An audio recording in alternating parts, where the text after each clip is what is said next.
Right, Sky Power Radio and TV Services Studios, West Yorkshire, Leeds, Denzel Mount. Welcome all on board our weekly civic education program today, Saturday, 22nd of November 2025 at 17:15 UK time. Mustafa Jammeh is my name at the seat. Greetings.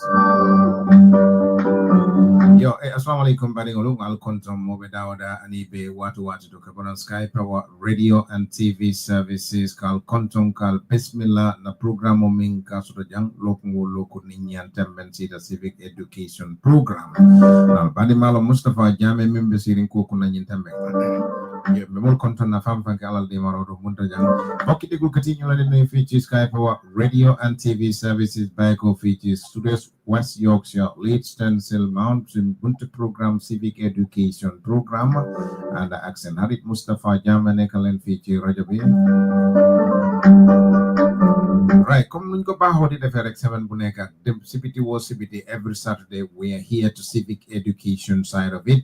Greetings, some of these faces are very common faces that we used to see on here. You know, Munyadal de Mialon Dal de Kaja Alpha Balmialon Quekataramfe, Lokumo Lokunian Tembensita, Dol Fama da Bake, Male Bedam Bernde Conton Kataram Vela Lokumo Lokum. But in Minkela, the Fofenkela say I follow the Jamajam Buffalo ladies first, they in Sabla, Nakachakmo, ladies, and then say any Lamur Lalning Giver Lali in your conton. Nobody again sinadung ko kungkoro nay inembara imokende ibisimila. Yeah, mbal be kontona be Suleiman kontona back again famo ketale ametale maje. So it's good to see you back, and Kafo just is always good hakil kahanyo hakilo di in the program. Mustafa fanambe kontona and just lamoylar fanang ke be konton. Sibite nga Kenya mindrong discussion o kanyo hakilo ya kanyo di hakilo la dal ka kol discuss mel me banko ti banko la nyato ta katu adiamo be mo waleti banko nyanta ta la nyamen nyanta banko sambala nyamen mol mem na banko maraika mara nyamen so o diamo ka mol hakilo bulandi dronko beta mo banko leti ni banko mu bele tati bele nyanta dabula la banko la koda la tamanya an ngalon ko Aziz fana manna bamba mas ba fulal be ko sulata la jandal kacha la bangdal ya juberal be la barka an ya Any baraba kende, as is say we join in shortly. Malum abunyadile. Kadima kalong bari sol mfawara la bake namon la lol honorable Suleiman Jeng modul fonge min fonye e konye go yalon sol. The problem I have, you know, I'll tell the general public here pour molia understand. Okay, ni nada platform to kill him for la sabanani for killing carry war of the 6 months. They hold my neck here. Yeah, Meneketa, ila Suleiman le, ila Bambale. Where is your Bamba? Where is your Suleiman? Meneketa for all song katalebang for all wale for Meneketa. You know, I seriously no.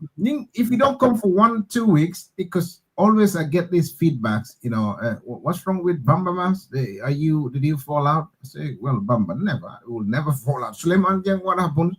Oh, Saul is busy with things, you know, family issues. And so I have to give that excuse. So that excuse, if it goes to more than 3 months, then or a month or so, then it's like, you know, this guy is not telling us the truth. Something is not right here, you know. So it makes me look kind of, I don't know if that makes sense to yourself, Yeah, I So think it does. But anything, what they also need to understand is like this is a selfless service that we do, for the nation. But along the side, we also have our own lives to live, and then for us to live, we need to work. And here, unlike the Gambia, you just don't go to work at 8 o'clock and 9 o'clock. You are out in the street on personal matters. So when you are doing an 8-hour shift, it has to be full 8 hours. You are only free during your break. When you're doing a 12-hour shift, it has to be a 12 hours, and you are only free during your break, and you don't even have access to your mobile phones, especially when you are in the healthcare sector. So for me, it's like I said, I'm juggling between two jobs. Like I've got a new job where I am a registered manager, so I'm trying to recruit people, get the home settled, etc. And then where the other job, I work as a support worker, and then I don't usually now with that one have weekend off, but where I am doing the managerial job, I do Monday to Friday, 9 to 5, and then I have the weekend off. But I'm not full time there yet until January when Ofsted has given us the green light to um, be fully operational. So what I'm doing now is just working on the logistics, writing policy papers, etc. in So that summary, is why, you have things to do. You're yeah, busy in summary. that is why it's difficult for me to be here every Saturday, Greetings. unfortunately. But this is my weekend off, and I said I have to come back and say hello to everyone, the audience especially. Ajaratu namon malen gina nama because comme mangi de warek balanga tok ci kanami ku yeka nanga neka ci helam. Bo nekkee ci xelam foo nekk rek dina la yekkal toog ci kanami ku yekka tawul mu yekkal la so suma xel mu ngi ci yéen saa yu ne maa ngi leen a xalaat de suma xolit mu ngi ci yéen so réew mi moom ñoo ko bokka saa yu jógee rek dañ cee góorgóorlu xaj suñ tànki tubéy en so liñ ci war a wax nañ ko liñ ci war a def nañ ko so maa ngi jéggalu ci loolu ngeen baalal Mustapha nag du fool sam and then I don't think we will ever fall out because swing ideals are similar. They're the same. The love for the country is the same. So you cannot fall out with such a person. Why joti su jotante wut rek unfortunately duñ fi mun a nekka. Anyway, that's about it. Maa ngi leen a nuyu di leen sant di leen gërëm.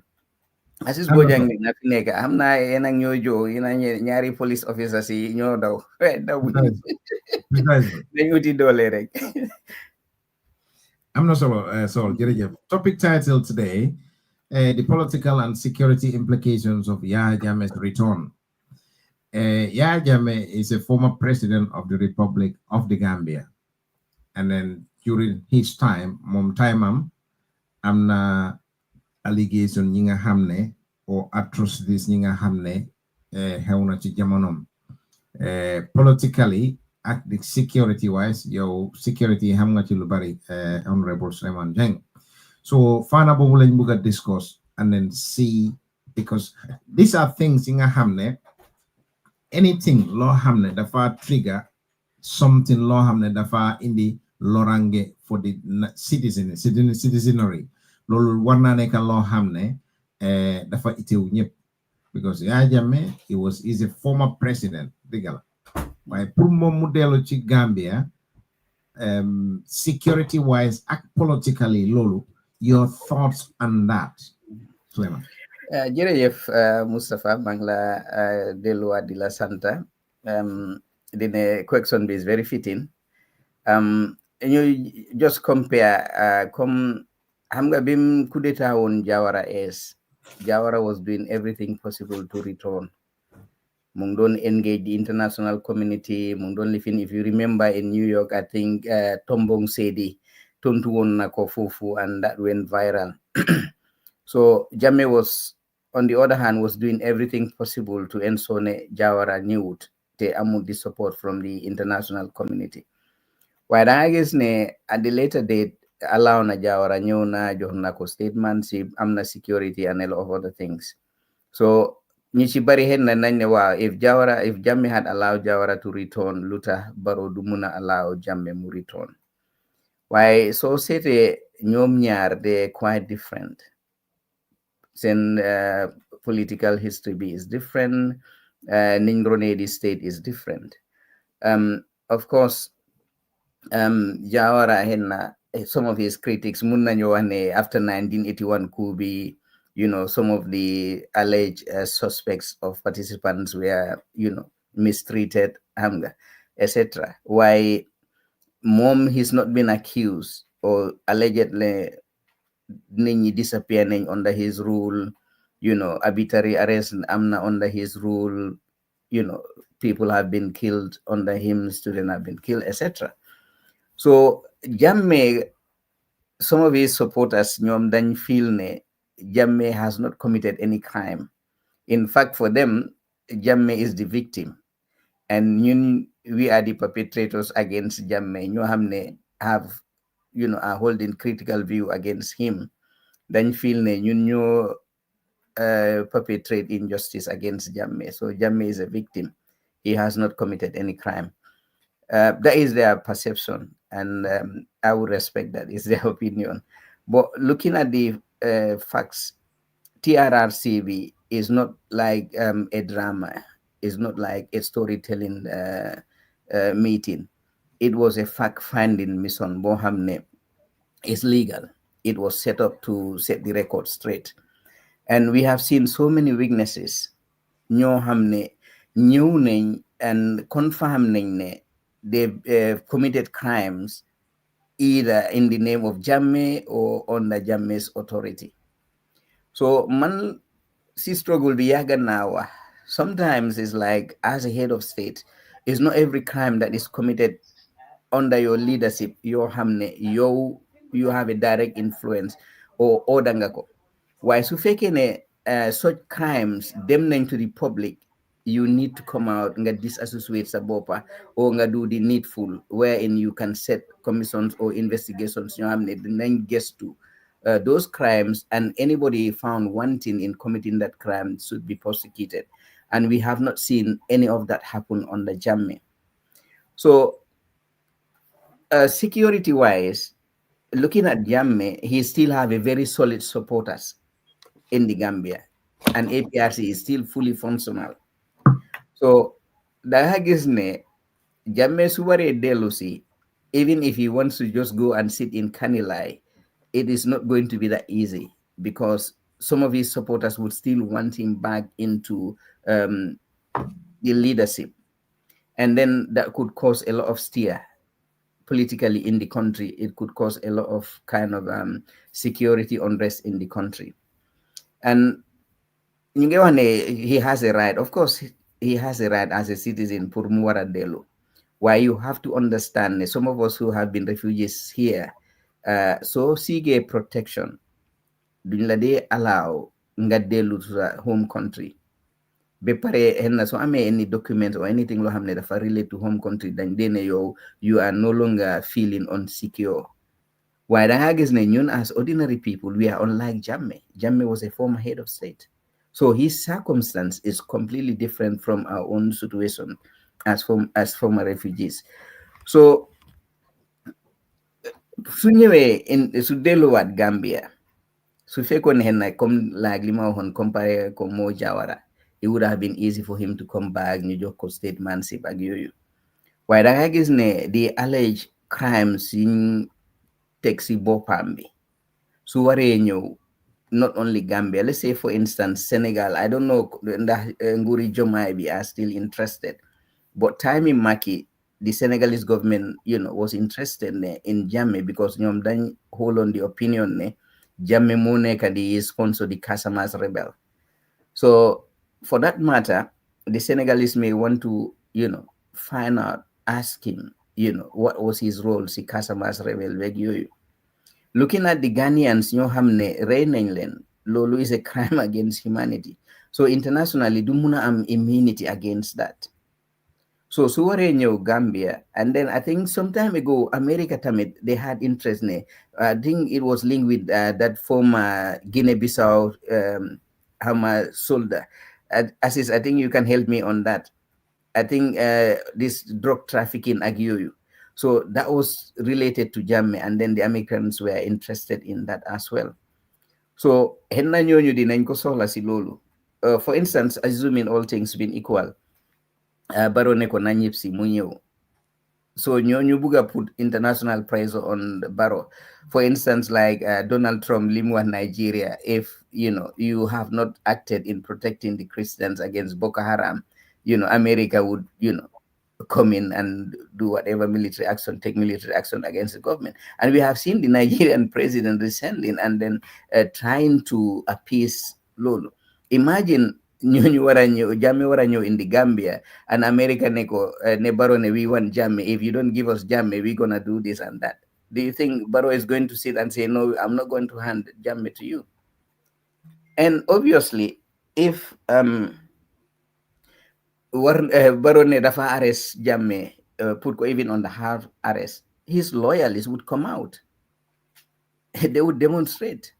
So ñooñu suñu waree génn war a demonstrate for Jammeh and his freedom and his normal life, the victims and their families, ñooñu tamit dañoo génn, they would want to seek justice. ñooñu suñu waree génn, obviously, I don't think the police or the army can contain Lolu. So Lolu is going to destabilize Nguri Barowi. By looking at flipping the coin on the other side, looking at it, so you get on the Baro dafa ragal, dafa feel insecure with Jammeh. And I feel that to be a little bit ironical. Because for instance, yo ngane danga ragal nit ki, waye koku the same security apparatus yim fa bay, you are using the same people. People like Sidi Njai, people like Fabakary Tombong Jatta, they sticks their necks out for Jammeh. Ne Jammeh du gena deka bi da falifin Barrow du fa suwa in agiyoyu. And you take those same people, you surround yourself with them.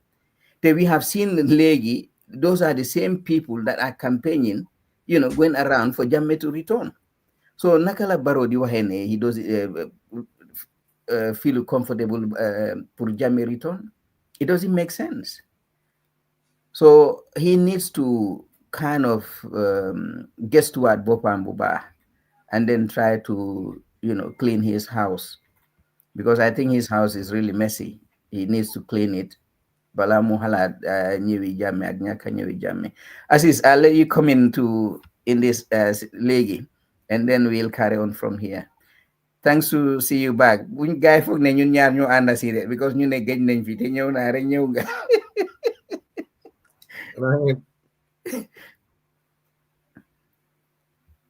yaa ngi mute.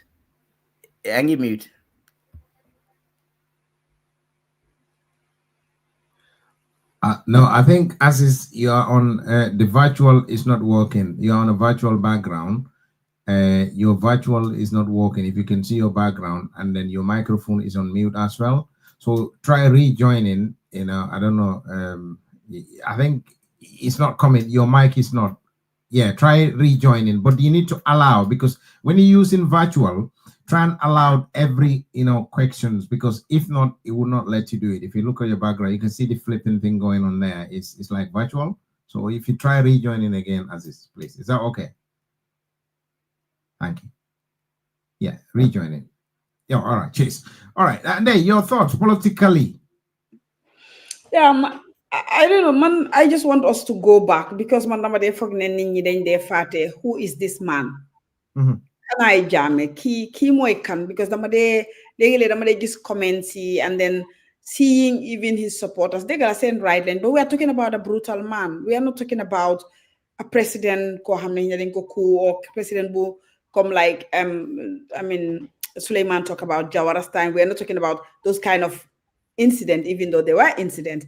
We're talking about a brutal man. Ko hamne TRRC bi daf ko fine ne he directly, his direct orders, at least 240 unlawful killing directly. That's what they found on this president.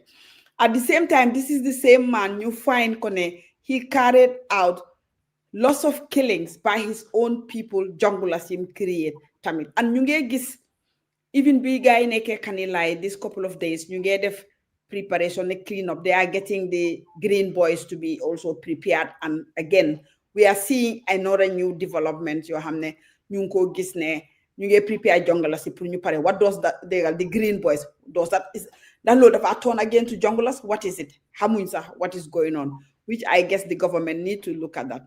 But this is the same man bu ñoo wax ne Reina, a lot of opponents and political opponents, I ñoo xam ne politicians ñu ko oppose, I militaire, I journalist, I civilian, over 240 killings unlawfully. Yoo xam ne TRC bi moo ko document confirm ko ne this were directly under his orders.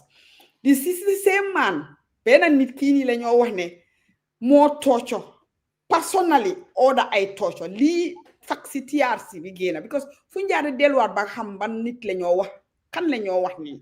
This is this man TRC bi found ko ne personally torture yi daf leen order personally ba pare institutions yi nga xam ne ñoo doon torture and naka NIA all these institutions yi jongu la say moo leen doon oversee si ondam la nekkutoon sax ne nga laaxa koof straight la. This is the same man bi ñoo wax ne tamit dafa authorize door electrify nit ñi all kinds of mock execution. This is the man we are talking about. So yi yep ñu ngi xew si NIA headquarters si jongula yi seen néeg yi ñu defar yooyu yëpp gis nañ ko dégg nañ ko si TRC néeg yu ñu jël luwaas leen fii ak fale néeg yi ñu defar foofu noonu mile to prison bi police detention center. This is a man we are talking about because fu ñu jaaree yóbbu affaire si back to this context pour nit ñi mën a understand this is a brutal man. Then also disappear and ñoo xam ne mënul leen rey xamul nu he just oh yeah it's echoing. He just makes sure they disappeared. ñooñu dafa make sure ne ñooñu réer kenn gisut leen nit ñaa ngi useen nit ñi ba léegi gisuñ leen.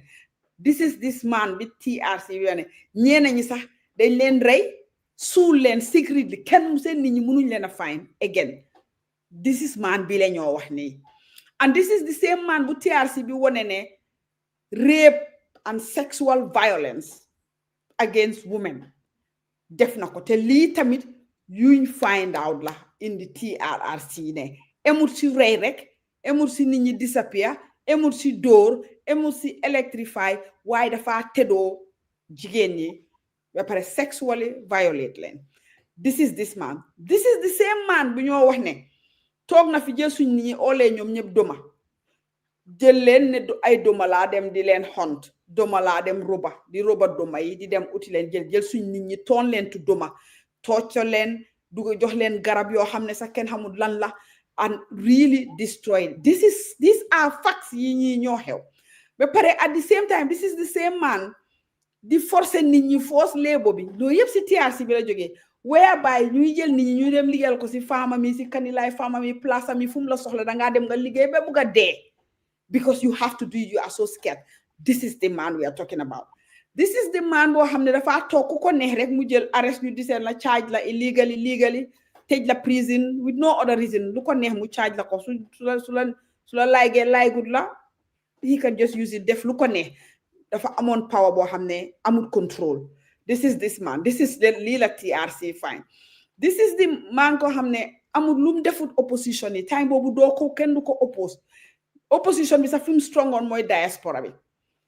After you have, of course, UDP and all these people coming up to against it, but Ken Amuton fit. Everybody has to just toe his line. This is the man we are talking about. This is the man nga hamne migrants him ray Suleiman wana si guy Ghanaian si ñi ray. This is the same man. This is the same man. Jane commission bi brutality, ray nit ñi, torture, electrify, rape, sexually violate people, TRC below fine.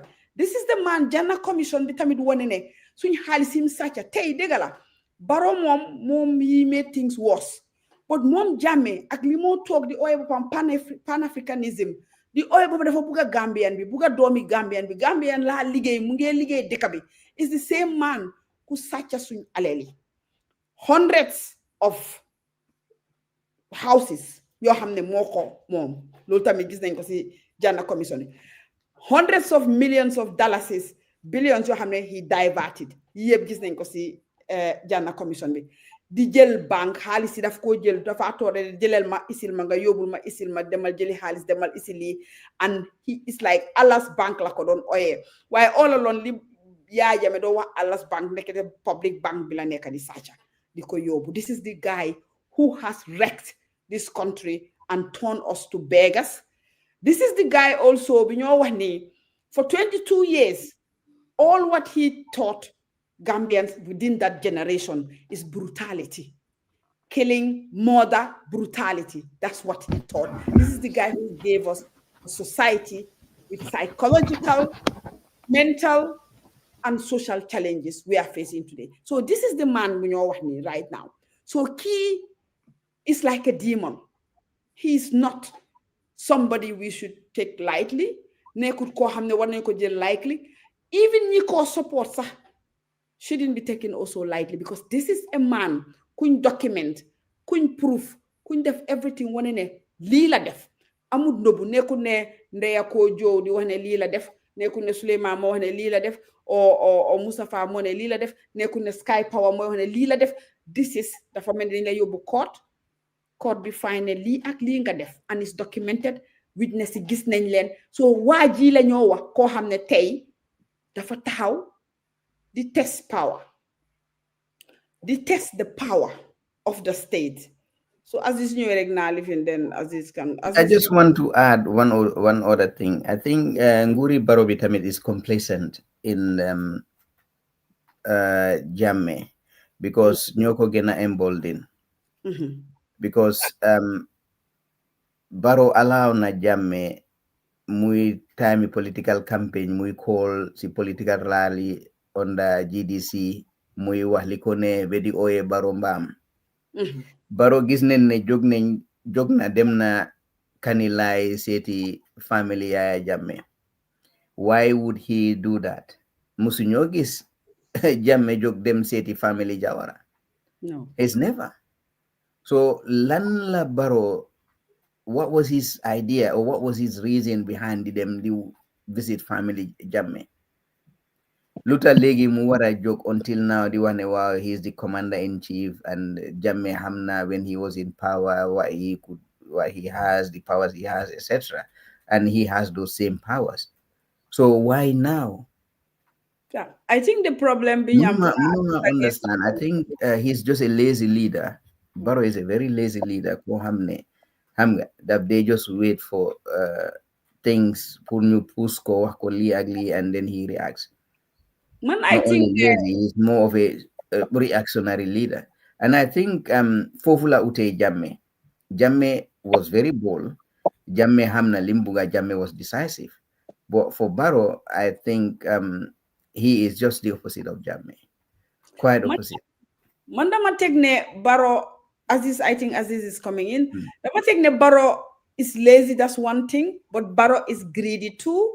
Because greed be more tax ba nga xamne Barrow li mo gis rek moy mom interest am and holut interest dëkk bi because su jiitaloon interest dëkk bi su lazy woon sax dina act dina am nu moo acté su lazy woon sax du isi gaay Yahya Jammeh def leen si biir place mais ni Gambie dafa ñàkka ñu am xam-xam dafa ñàkka ñu mun a liggéey dëkk bi dafa ñàkka ñu am knowledge of ñu am knowledge of the government and the state and governance dafa ñàkka amul kuy wara ron dëkk bi gannaaw gaay Yahya Jammeh so man dama believe ne Barrow is very greedy and very dangerous as well because they can underestimate. We really underestimated Barrow and we are seeing it. Fana Aziz Angenyo. Aziz, I don't know yang nyo dega.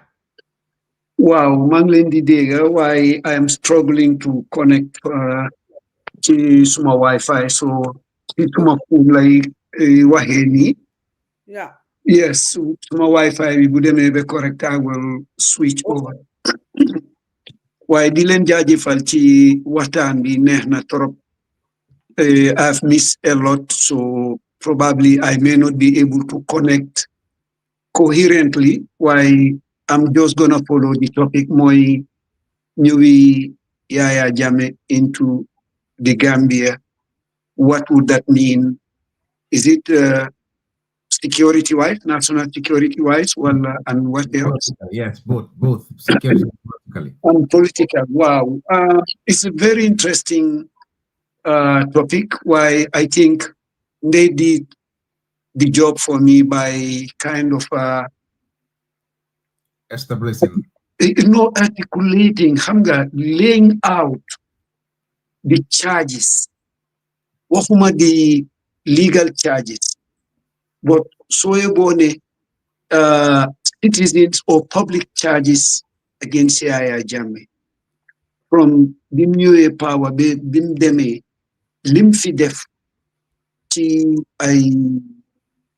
Yahoo, and how he even attempted to socially engineer the society. Better we have, Yahya Limfineka is about 22 years, right?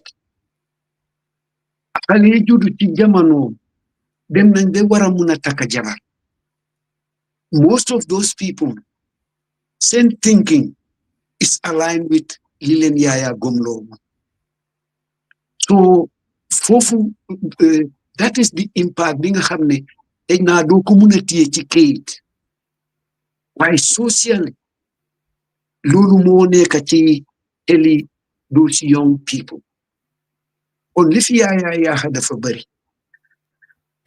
Come Nico Ndei Wahe Aka Suleiman. Yahya went above and beyond only Yahalwa Gambia. Yahya reina fi ay Ghanaians, reina fi ay Senegalese. Bulen Fateni, amonna a Senegalese prisoner, Tabara. Is it Tabara Samba or something like that? Was executed.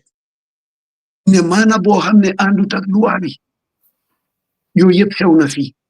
Americans send interest. You remember those Sise, Mahmoud, is it Mahmoud Sise or something like that? Yeah, Americans. Yeah. Yes, those are American citizens, and America is interested. Why itam Yahya Jele Kofi was not a Gambia project alone. It's an international project, a regional project, backed by international community.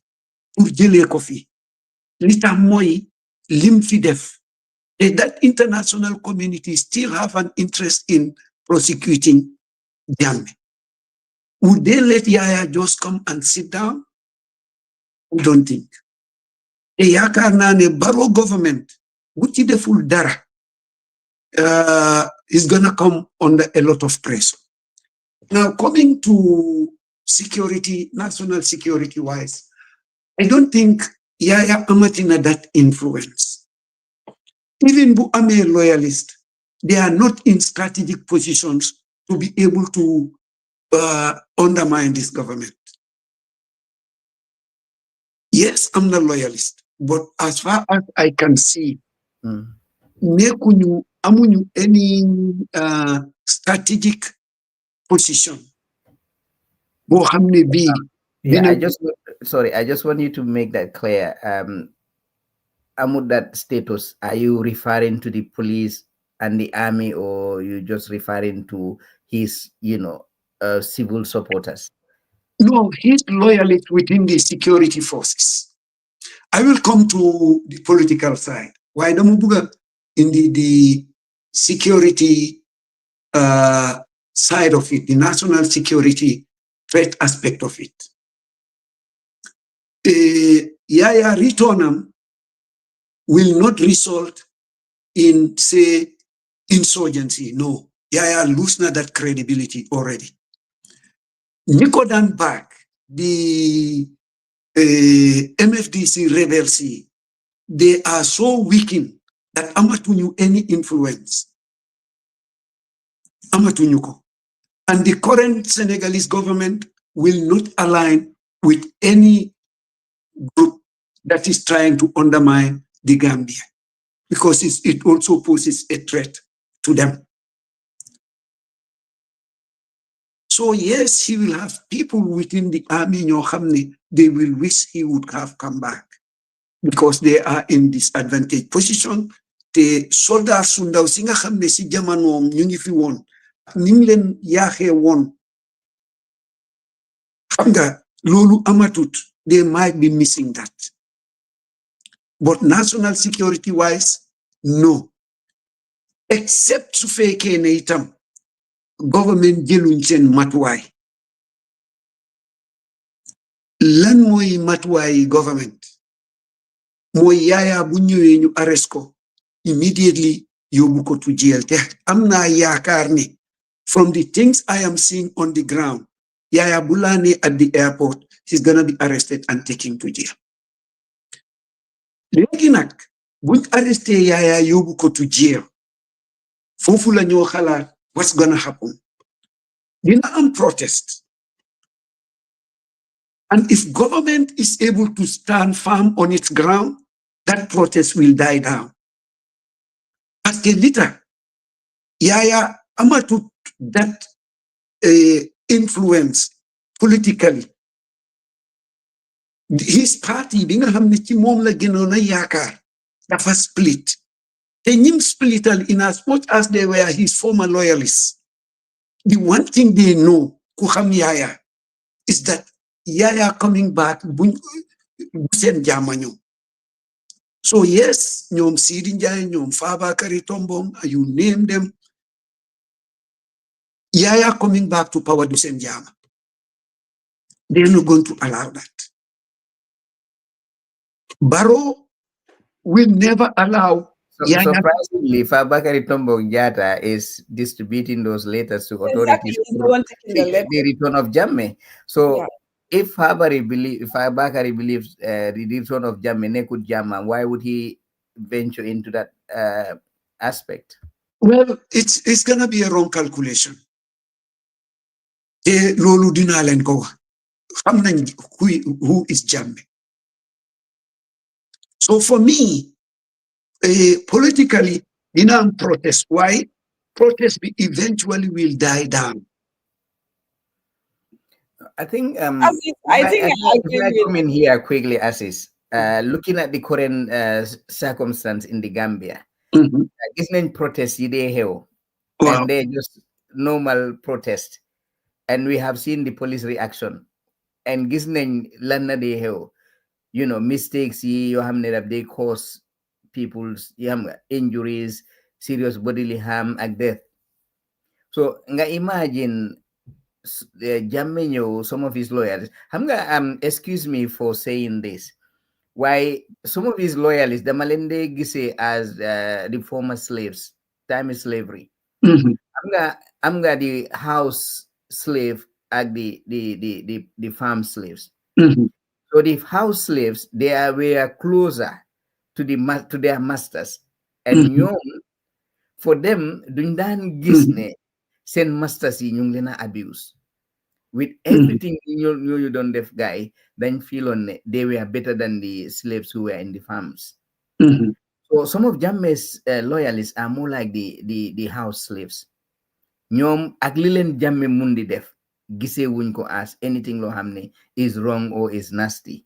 For them, they feel ne nyom ak Jammeh benn lañ. To a point ñooñu seen masters yi suñ feebaroon ñu ne are we sick? Are we this? They don't even distinguish ne master be at ñoom. So they see them, they see the master as part of them. So this abuse be. So for instance, Sidi Njie, mun nañu ne léegi mu ngi si Barrow, you can claim ne am na some loyalty to Barrow. Why Sidi was one of those people ñu xam ne ñu ngi taxawoon di wax ne Jammeh du génn dëkk bi te Barrow duñ ko swear in. Bañ na ko be Jammeh doon dem, he went. And after bim demee gis ne henna lim comme li nga wax yahu bim doon am ak mbégte ak ne ministerial position bi amatu ko foofu, he had to bend his tail mu lem génnam bi mu ñëw di dogo waat si gannaaw Barrow dem si yaayam ak all those things, Barrow jëlaat ko. If Barrow was a wise leader, a leader boo xam ne dafa am vision, he would have looked into Fabakary Tombong, he would have looked into Sidi Njie balaa mu jël ñooñu di leen boole ci booram. léegi Souleymane I just want to bring a scenario pour ngeen understand fi may waxe. How strong was Jammeh when he was leaving at 10 compared the two? Ba mo dem into exile. Him neka legi amatul any of the executive powers. Okay, legi even in terms of popular support. Wow. Dama yaakaar ne lim amoon ca ba muy dem ci airport bi amatu ko. You'll be mistaken. No, you'll be mistaken. When it comes to security-wise, I can still say with certainty, Jammeh still has a handful of security officers. They are in our uniform and we are paying them. They are loyal to Jammeh. No, Mom, there is no doubt. The civil society, we have seen people, obviously, the demonstrate for Jammeh Nyipsi. People Jammeh dafa talk, they call, the one dahanala sisuma party, indi wanala sisuma party, and those people, they still gather and listen to Jammeh. So politically, Jammeh still has influence in the Gambia. Okay, Legi Suleiman. And I can tell you this for free. Gisinga Jammeh, let's say, assuming all things being equal, Jammeh suwarona delwa tay, ñu allow ko mo baro, dina ko door be melni. Hanga Suleiman, so len ma doge, do len muna gis ma analysis be fi Okay, all right. I am, let me throw it there, then get weko, because linyo wane, linyo si jarud yurndo, dina exi. Te dumune mungenyo, November lawa. Maybe by this time next week, we'll be saying Anafandla Nega. Why it am knowing Jammeh, the type of person, Jammeh can lie at will, teduko wani dara. I will not be surprised, muto be November, kende buko mune aikilifa konyana, dafa buga safe country. We know who Jammeh is. Why limo buga wah moy. Dole bifi jele Jammeh bete mufi. If it is the military might, moko fi jele mufi, moylan di ECOWAS, economic. Hamga damu buga ngen understand lolo. Jammeh singi mu yakaron, already tasaron. Of course, I'm not still loyalist. Lulu mom cannot abli. Even within the public service. What power do they have to bring about change? Lulu mo here. Demonstration be gena biñu wara gena ragal. Moy victims si job asking for justice. Any day Jammeh land here on the ground, arrest Tunko. If not the APRC demonstration, mom la ñoo ragal. No. Da ngeen ragal demonstration victims, and civil society will get up. Political parties will get up and join them. That is the exactly. Fofu la don waxe pour dolel li nga wax rek. Xam nga ñooñu suñ génnee APRC, some of his loyalists génna. Xam nga it's common in the Gambia. Let's say time 3 years jotna. Xam nga bi 3 years jotna jote, you had another group bo xam ne ñu ne ñoom they supporting Barrow pour muste. So da nga gis ne ñooñu suñu waree collide, and I can tell you for free ne Jammeh su ñëwee these victims génna demonstrate, you would have some elements from Jammeh's supporters, they would want to come in, and that is where the problem would be. So Fofu is just how to coordinate that. Why the APRC part of it. So my question is, do you think the current police setup is prepared to manage that well, to manage and control that crowd? Yes, I think police know what it takes. I don't know if they have the courage, because you can have what it takes, but you may not have the courage. Yes, there you go ahead. And as he said, I agree with Suleiman, because Madam they feel that the Jammeh has lots of cells that are there and these things, and I don't see Barrow having the competent to address this. Looking at also the economic situation of the country is very easy.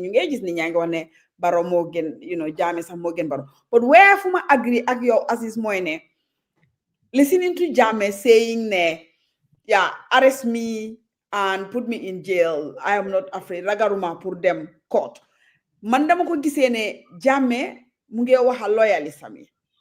Man loolu laa ko gisee ne this message directly typically because if you agree again mooy ne Jammeh xam na ne amatu that relevance APRC split nañ amatu that stronghold so li moo def this thing of arrestment man ragaluma dem jail is speaking pour loyalism yi as well as of course the victims also because they are there I mean man ragaluma dara dinaa ñëw court face leen security sector bi sel si fa nekk that's where ma agree ak Suleiman because bu ngee wax sel sim am mu ngi leen a won ne man Jammeh ba léegi man maa ngi fa ba pare of course psychologically ma dee wax nit ñi na ma ne psychological warfare la then you also have the political base bi nga wax ni Aziz political base bi dafa split and Jammeh xam na ne dafa shrink so he need to strengthen that so that also this whole message also is back to the political base parti bi split na ba pare gis na ne relevance amul so fu mu jaar génne audio yi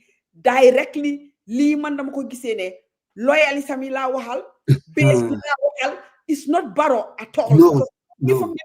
Pour moom la but this threat is not to him because Yahya have to like kenn du ma stop kenn mënu ma stop dinaa ñëw is showing his people ne bu leen give up Ndey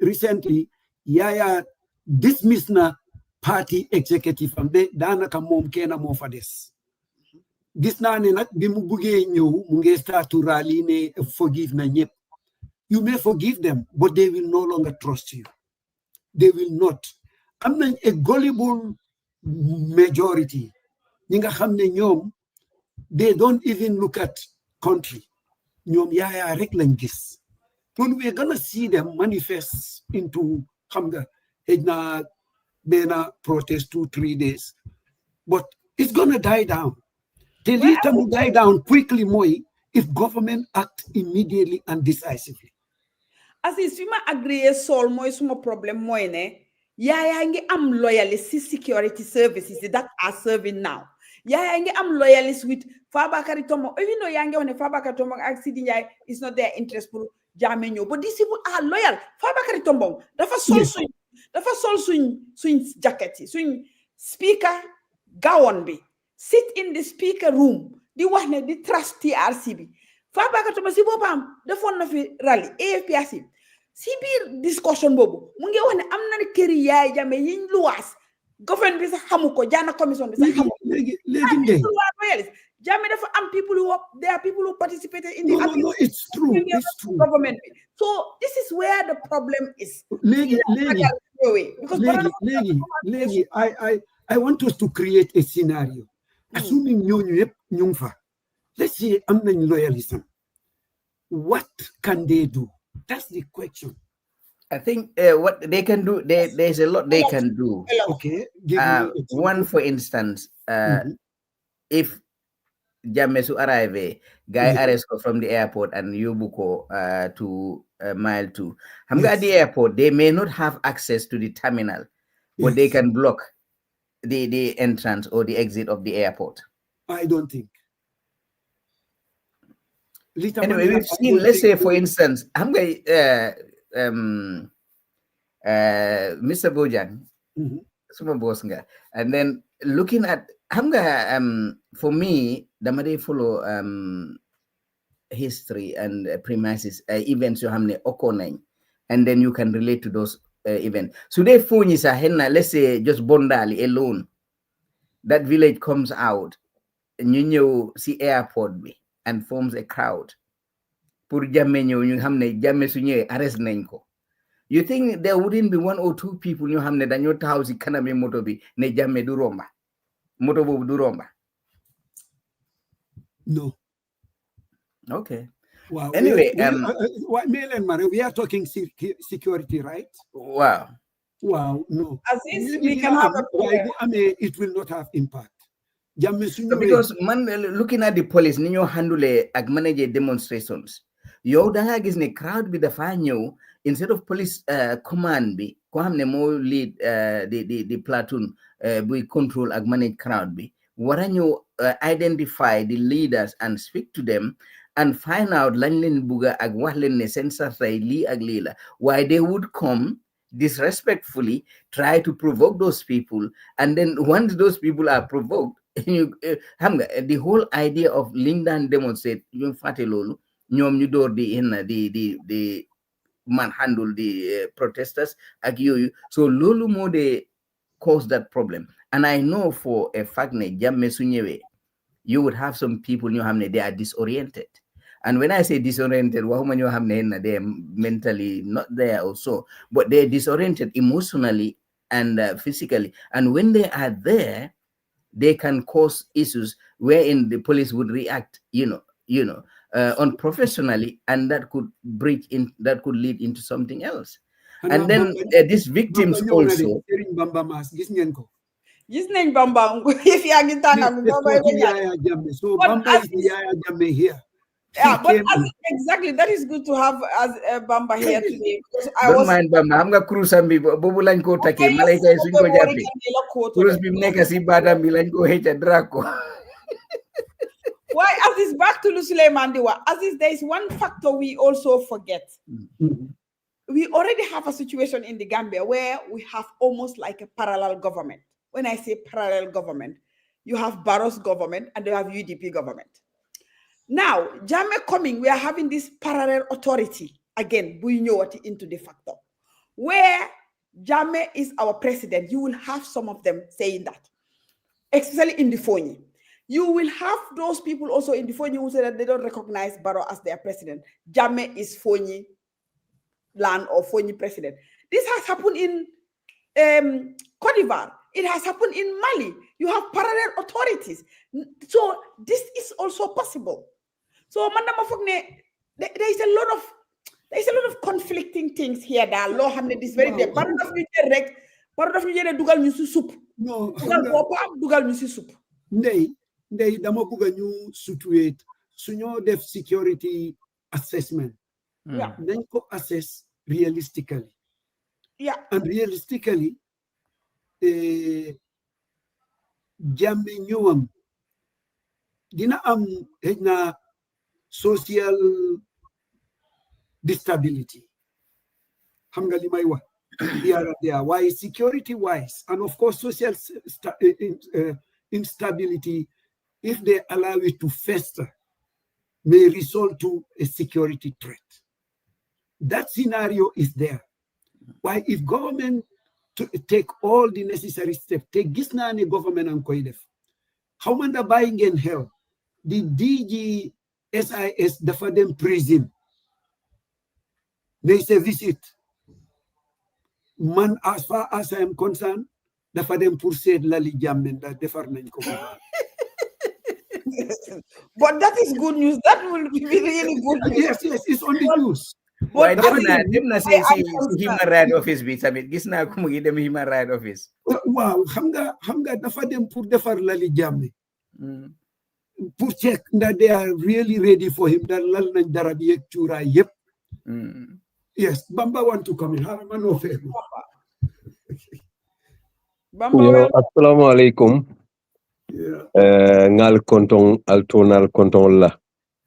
Jata balu alla programu ka dia bakel ente dal bi mulun tawol te bayrim famata bakel bulmuto kenya kamala barim be la moyla kendo lumbal tentu lambal jayla pour alka bulanyum forumo no manyamen alka programul sea Mustafa mbe konton nan great iron lady sister nde mbe konton na nying runaway police officer fulo lumbal farambe konton yo bari albe topico men kachaka is very interesting bari nte kam mira and maybe Gambian will come mira ilafta fatala demanding yes Jammeh mota balinola pour kana Gambia in my view Jammeh nanata Gambia ba mutalale that's 100% butum fo ba mutala at the airport le bang fo ba mutala kanilay le bang fo bay batula fona tata la soko ne ya mutaje I don't know but Jammeh te taranola Gambia barobe Gambia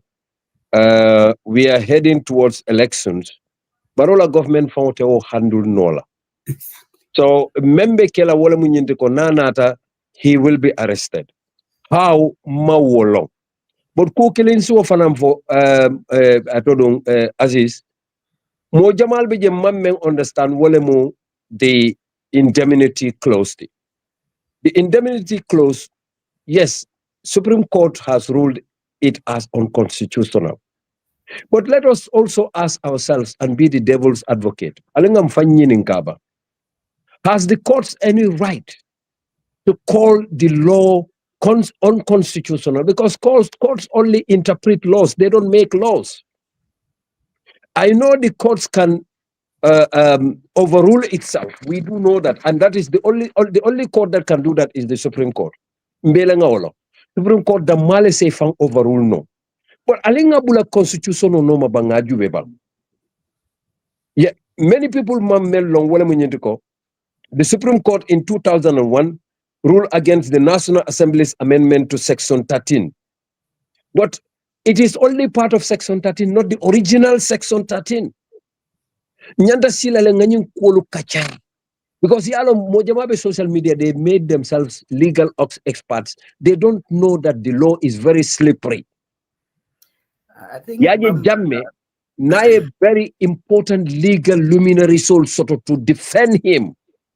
Our Gambian courts may not be competent enough to prosecute him because he has ruled that country, and the very constitution member prosecutor, that constitution was signed into law by Jammeh, and that is number one. Number two, Jammeh has managed to change that constitution 50 times to suit him. There are provisions in that constitution that have already shielded the president from future prosecutions. Maybe hybrid courts in ECOWAS or in AU or in the UN courts, maybe they might be too powerful. But most of the time, former presidents are normally charged or normally prosecuted through hybrid courts, like Hussein Habre of Chad in Senegal, and others and others and others. So, Ninkombe Jammeh Sambala Nankana domestic laws will use to prosecute him. Remember, Jammeh has foreseen these things before, and Gambians need to be very careful. Bamba, yes, already you've answered your own question. Adungamira, we are not following the proceedings or the statements from government and the Ministry of Justice. Yemem Foteng, it's true.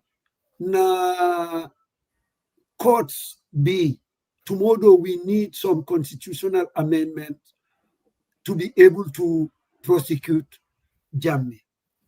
That being said, they can set hybrid courts, and that is where they are going towards. That's where government is leaning towards.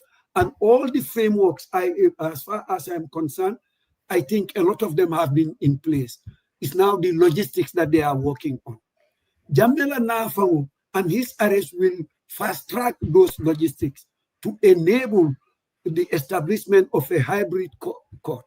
Secondly, we can have our local courts, but we are part of the international community and we've signed conventions. Gross human rights abuse cannot be excused under any presidential immunity. There you go ahead. Aziz, that's what I want to tell Bamba, that the indemnity clause doesn't protect anyone on international crime, also this rape and sexual violence, torture, disappearance, and crimes against humanity, and murder. It doesn't protect you. And don't forget, again, as Bamba yourself, you said, Yafo, Ghana, even Barrow can be taken to Switzerland, ICC, all these things. So there is, he can slip, but not. I think, absolutely. So we still have a depending on Barrow. The biggest problem is, does Barrow have the political will to prosecute Jammeh? Do they have? Because Bamba, you're talking about arresting, and even Aziz Fanaya Feleko, they can arrest him, you will just be arrested. My feelings is that Barrow, if Jammeh happens to come, Barrow will just take Jammeh and say, we are doing house arrest for him somewhere in Kanila or whatever. And then the case start going on and on and on.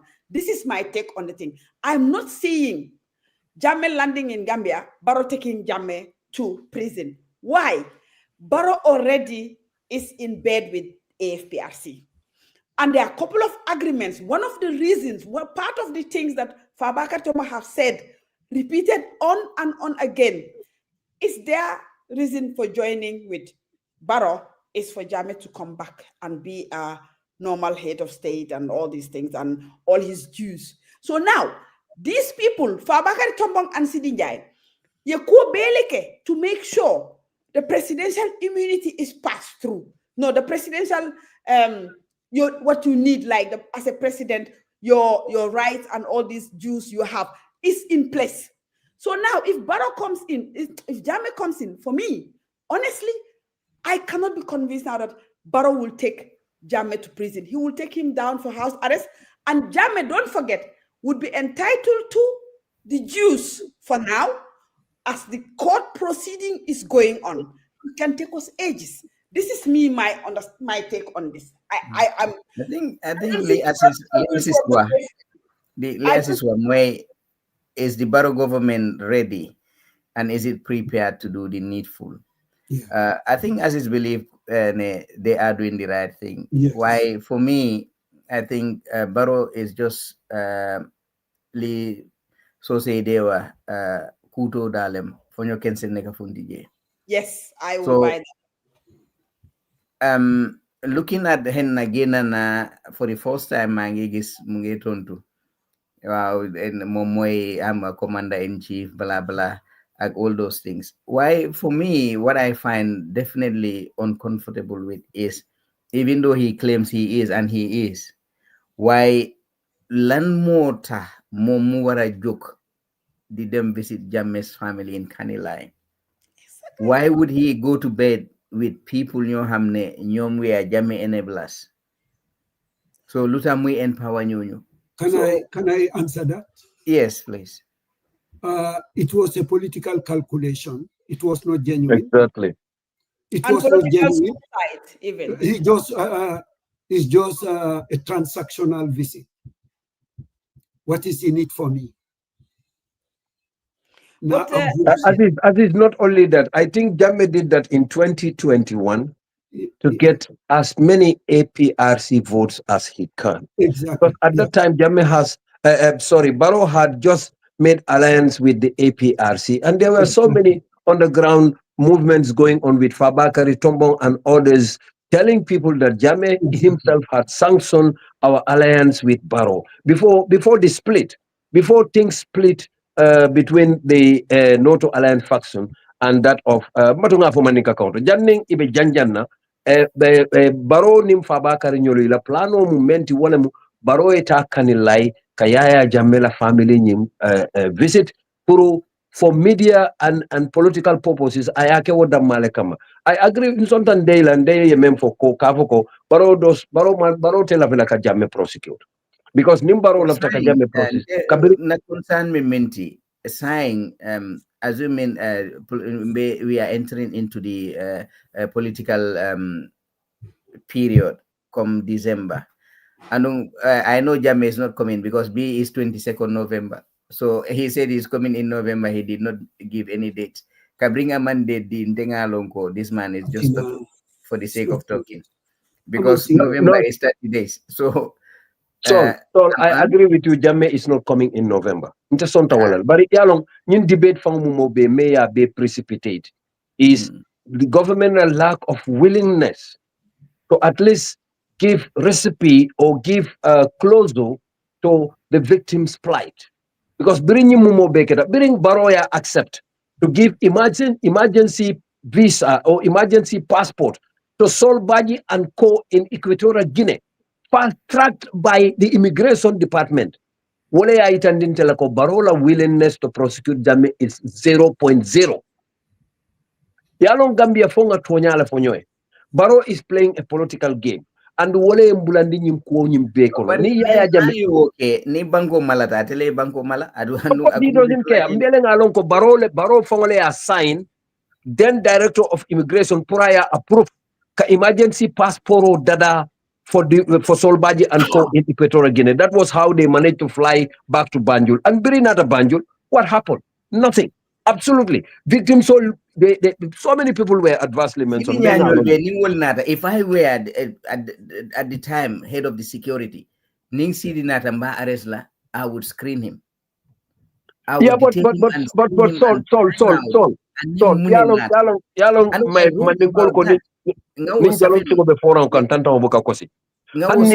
arrest. The order would come from the top, like they always say during the meeting. I would not release. They would fire you and appoint somebody else. Because I'm doing my job. So that release, because this is what they need to do. You understand? No. The order from the top, Ning order is illegal. To hell with it. I am employed to do my duty. I will do it to the best of my ability because I'm sworn on the Quran ko mbenna duty execute la. Nia feel ko I cannot. I'm not doing it. Get me out of the place, and I'll go. But I will not be there. Young employee put in that place and nyanta doko minkela ya funte okela. No, I will not do that. So why would I? What Barrow is, what yeah, this is Barrow and Yahya Jammeh, they are the same. What Yahya Jammeh is doing actually, testing Barrow's leadership. This is a challenge to Barrow's leadership. But it's weak. Barrow's leadership is weak and lazy. I hear you. I hear that. So and this is where Barrow has a problem. Limhead UDP musuta disrespect a lawyer Dabo. And anybody in his public rallies, if you stand and want to speak anything against Dabo, they tell off, and then he gets you out of that rally. Why he said Barrow is a donkey. He said that, yeah. He did say that. Barrow is a donkey. That's how he sees him. So you think if Barrow was effective, didn't allow Jammeh Diwad Robi Simowa? No, he wouldn't. So, man, I have a question. Maybe you will help me, or Bamba and any of you. What has changed for Yahya to now want to come? Yahya seems to be in a palace in Equatorial Guinea. From what we understand, he's giving farmland, he's farming. What has changed? Why does he want to leave all that? Can I quickly answer that for you? I think as refugees, no, Yahya Jammeh knows that elections is around the corner 2026. Mm-hmm. He is playing a very, very smart political game. Correct. Knowing fully well that Barrow's popularity is diminishing. Mm-hmm. He has got a very important political chip. Because Jammeh has got almost 5 members of the National Assembly backing him. And they always give him daily updates. As is, you are a former police officer, you know. They always give him daily briefings. Because what is happening now is government is rushing to amend Section 13, subsection 3 of the Constitution through Parliament. Mm-hmm. And when that was tabled by the Minister of Justice, Attorney General and Minister of Justice, the MPs informed Jammeh. And Jammeh knows that once that is done, it will be very, very difficult for him to have a bargaining chip. So what he wants to do is either he thinks other oppositions might approach him for an alliance, or APRC might approach him for an alliance. Because right now, they need both groups need him, because right now all oppositions are talking about a coalition to defeat an incumbent, because everybody is saying, especially within social media, ko nimman coalition okente Jammeh inte Barrow bondi nolaje. And Gambians are desperate, like when it was Jammeh's time, how we were desperate in 2016. So Jammeh, not being stupid, knows very well that he also has a stake to play. And that's why Jammeh always wants to be relevant with the APRC NATO alliance. And that was one of the reasons he called them to. Jammeh could have just made an audio, but he wanted them to go to Kanilai to show a political force so that all politicians can see the crowd, and he would address them at that meeting. And that was what happened. Jammeh is playing a very, very smart political game, not actually coming. Then you can go ahead. I agree with Bamba Mas there, because Jammeh is again testing Barrow's strength. He's testing the loyalty of the armies. He's testing the reaction of the people in Fonyi, which we see already. It's out there. It works. He is also testing his popularity, and he's also using fear, because Jammeh knows Jammeh ajeleko Barrow weak talesai. But then Jammeh opportunity, Jammeh mandof, I opportunity je. Barrow is weak. This is an opportunity for me. And then because Barrow lost legitimacy, let's be agree, in many areas, he lost legitimacy. Jammeh sees that as an opportunity. Jammeh sees that corruption scandal is just like all over the place. This is an opportunity for him. He sees the security sector, again, both Aziz and Suleiman, it's just stale. It's there. Nothing is happening. That's an opportunity for him because nothing has changed. My people are still there. So nothing has changed. Barrow also, Jammeh also sees cabinet is divided because he has his people there who goes all the time, come all confused. That's an opportunity for Jammeh. But Jammeh also sees the population. Gambians are frustrated. They are tired. They just want to get rid of Barrow. That's an opportunity for Jammeh. The economy is worse. That's an opportunity. It's sad to say why I think weak government attracts threats. And Jammeh is a threat. We have a weak government. It attracts him. So Jammeh sees this opportunity. And also don't forget another thing that with really TRRC, nothing happened. And but Jammeh also knows that it's getting closer. He's getting closer to prosecution outside of Gambia because he sees Negisnane in US, in Germany, so they're getting closer to him. If Barrow didn't do anything, international is getting through to him. Now, for years, he was just surviving, depending on silence, and didn't say anything. Now, they report everything and all these things. He said, let me try to get home. Because these people are catching me. If I go home, they might not, I wouldn't be treated as bad as it would be. Jammeh hates being embarrassed. Jammeh want to show everybody that he is strong, that they get fit, I'm not fit, and being taken there, of course you will lose that. It's better to find your way home. So these are some of the, and then of course, again, back to the political base. The base is just shrinking. AFPRC is split, we've seen it. MPP, AFPRC alliance, a weak talisai because sometimes if Bakari Tombo Jabe meeting jana abe kudo fola, because they are going to stand alone. Next minute they are with MPP. So this division also is also an opportunity for him. I think to be quite frank, Duma Munawane Jammeh is a de facto president. Why the same security system been for by more for nega.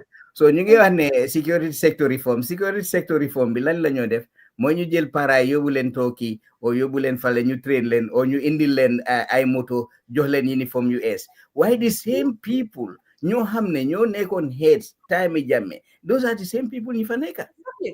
In the National Assembly you have people who are there for him. Fabakary Tombong Jatta is the Speaker of the House. Sidi Njie is the Deputy Speaker. Those are the two most powerful people in the National Assembly. And those are former Jammeh, enablers.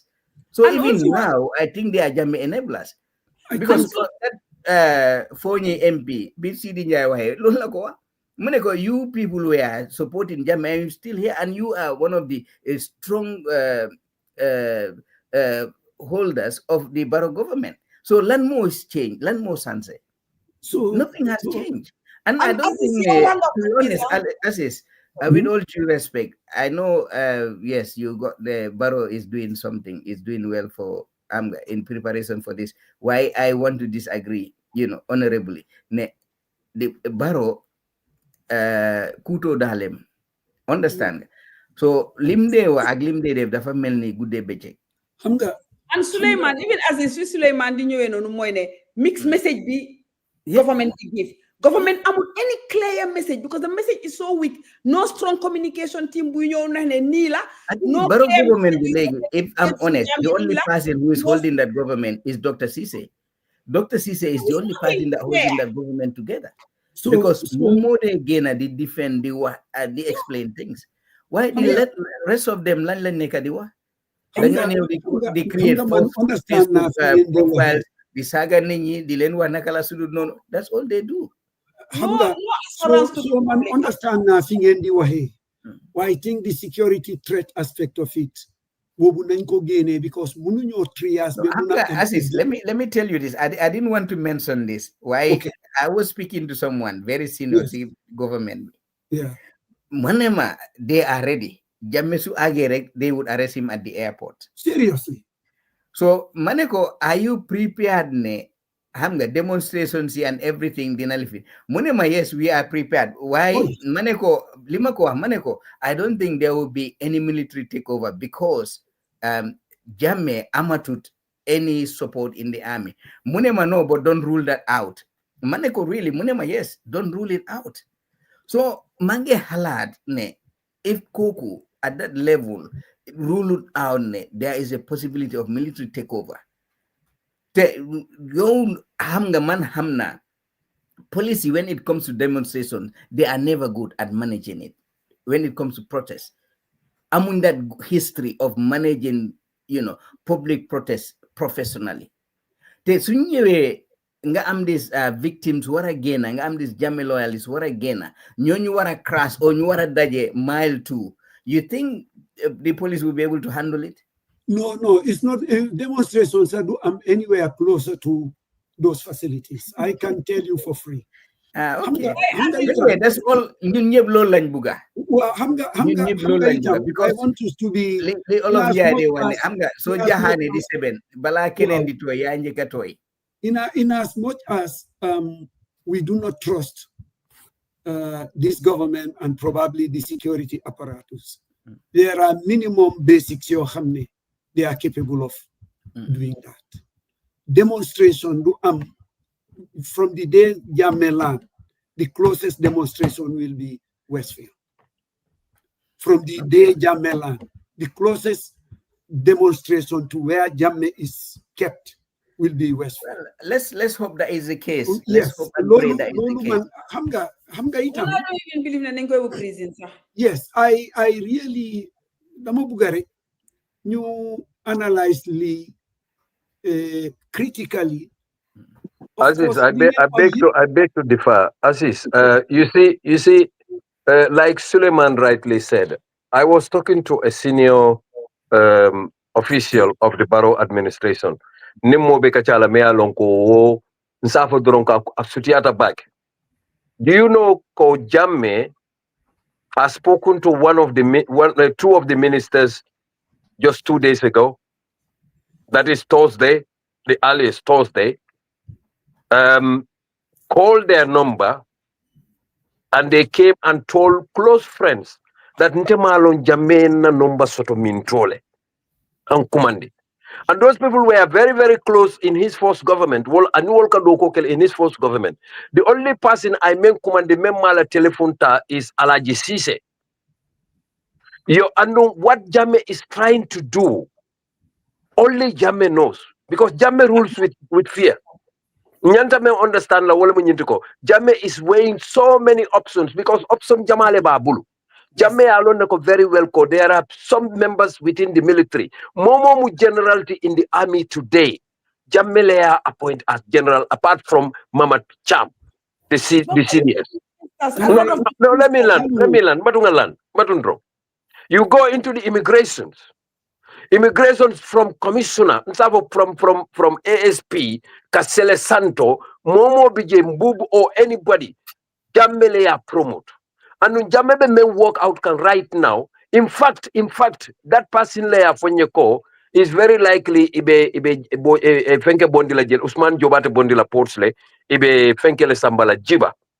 Nkai ko Jiba Jammeh Fenka Akonyeko yes. Akonye because yalo akonye ko kuja mala bija akonye faction fula le benyin cabinet faction fula wala be barola cabinet akonye faction dol beje well they are still loyal to Jammeh and Baro doesn't know and ako Baro mu moleti me alon ko even Ahmad Ba ya faene ka want to be very very careful menu ka recommendation o kai for cabinet positions you need to look at it again yalo bamba mas yes Nalie ofo nteta aso sola bari I look at security adum fana namira silang meta jele but let me just give you an example. Jammeh kadiam Jammeh lente promote onte promotion also to Jammeh la timely. So if I am serving, I will also be considered a Jammeh loyalist because I was. Bari wolu fangu menuli kefo ye batamen taki Jammeh la time, including the uncertainty of tenure. No one want to go back to that.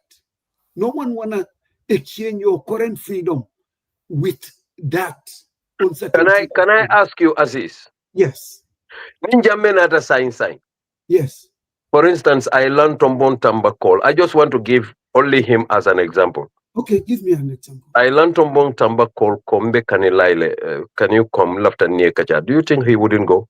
No, he will. So assuming he goes, and then? No, No, I am saying Asita Nole Asita. No, no, Atita Warabitale. I just want that. Just to get to where you want us to get. Abitale. Abitale. And so, okay.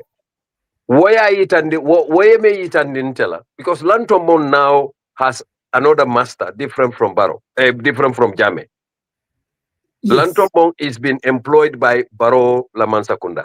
You understand? Mm-hmm. Okay. Where loyalty laitandi, where loyalty crisis laitandi.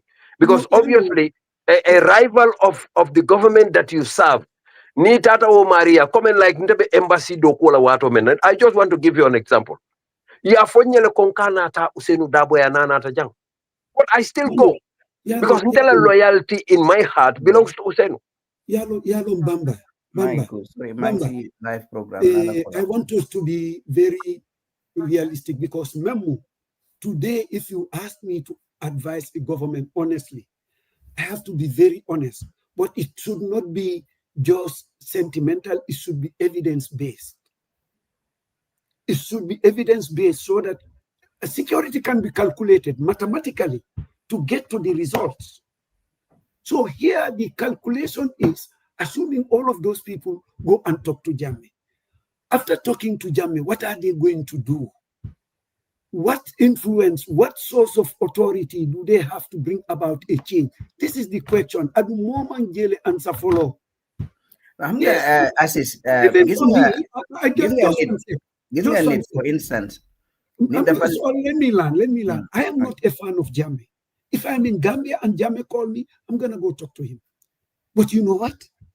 I'm going to tell him that, sir, your time is gone. Just because I talk to him doesn't mean that I'm loyal to him. I am not a fan of this government. If they call me to ask me about security, I will give them honest assessment without sentiment. As is one factor also, I think, going back to the same issue, is that Jammeh also knows that this is his only chance to remain relevant in Gambian politics. Because 2026, he's not sure, because new government coming into play, he will be prosecuted. That's no compromise for him. So Jammeh Alonko, last chance, and I have to do everything to make sure that I still stay relevant and get myself up and running. This is where, and then also, this is also the last chance to negotiate. So these are all these things. But this one thing also back to the loyalty, how people are loyal to Jammeh. Why would they be employed to Barrow? But loyal to Jammeh. The thing is that there is still the fear and psychological loyalty from this dictatorship, because Jammeh is a psychological thing. I mean, if we can sit down today, you got green boys, they want to revive Saint Boba. Those green boys, turn to junglers, a lot of them. So if they start in Kanilai, and it was live, they are just changing themselves again. That is how much fear and psychological loyalty Jammeh has instilled in these people. So that led them to beyond just the money you have. Then you have a lot of them are scared to be prosecuted, because change of government so man dinañ prosecute, because lady from nekk maa ngi am febo agum. So they are scared of that as well. And then the other part li nga wara realize mooy ne Barrow also is very weak in terms of punishing disloyalty and all these things. These are some of these things that these people look at. Now the identity, buñ ko underestimate, the regional identity in Fonyi, that is Fonyi, still plays also, but I mean, it's a very strong factor, these people sitting there. Then you also have the whole alliances as well, empower these loyalists as well. So, afesidal, dafa jahaso, this system vitamin musuñ ko reform after 22 years of dictatorship. It's there. It's just lying there. The family halbu ngatal so de metal mata bem fay. Xam nga su feyee dang dee gis ne li fi ne fa doomi taali dañ faa nekk si ron mu dee bax doo dee xam dang dee dugal sa loxo nga gis ne lakkana ñun situation boobu lañ nekk in this country since 2026. situation boobu lañ nekk dañ toog rek fay nañ affaire si waaye xal baa ngee tàkk si loon it just needs Jammeh to just trigger it if the government is not standing firm man that's how I see it and the loyalist is psychological imagine Alonde, Assist wants to downplay the loyalty issue here. Assist, you can't compare yourself to so many people. Loyalty is strong. As if when you were the police spokesperson, a lot of people don't know you, but many people see your integrity. Many people see your foresight, and many people believe that this man definitely is a man of his words by your actions. As is, your actions spoke for you, even those days when you were in the police. Did you think that you just gain a promotion just out of the blue? No, it's because your dedication. You are the type of people Jammeh wants, but he couldn't get you the way he wanted you, and that was why you saw it fit to get out of that country and further your career somewhere else. So the Gambia, we all know the Gambia as is mbewuluta Gambia le. Ngalon ne ko banko doko le kata mandi. Wo banko mo jama bi je wolu they have no heart. Imang any direction soto. Wolu katara wolu laftale drong I to two and keep hanin Jamaica pokale every day. They would still dance to him. They would scroll for him. They would do everything for him because itoli ajeleko that bought us their bread. Unjaka mo le baro la man sakunda fon ko ne fon lu ka fo baro ni Jammeh fatata menna wotay mo Jammeh aka jeki le doron ay mbusu faare mo dinna baro mu sarakulo ta bulo jatale inside his cabinet mol be je ben yalo ko ka baro accuse wala and yet ay ke cabinet minister tile it yalo ne ko Gambia mbe ngalo ne ko Gambia ka tama nyame Gambia modol be je wol they don't have a heart. Also psychological loyalty as is we cannot downplay that. Because Jammeh ruling for 22 years has been based on fear and survival. And then psychologically, and they put you there. So I think that also is still lingering. People scared Jammeh. Jammeh coming, some of them will say, "Ndadina you punish in your way." Nay, in the first place, Mendelwa tuti rekile ni Senegalese wa nanyi rekile tuti. Yes, let's do that. That Jammeh dina ñew. That's a question. That is the question. That's a question, and I'm not always meant to bring back. Okay. Legi su Jammeh ñewate. What is he coming to? Lan la muna def? Kan la ko muna defal? Fan la ko muna defé? Naka la ko muna defé? These are the calculations that any expert will think about.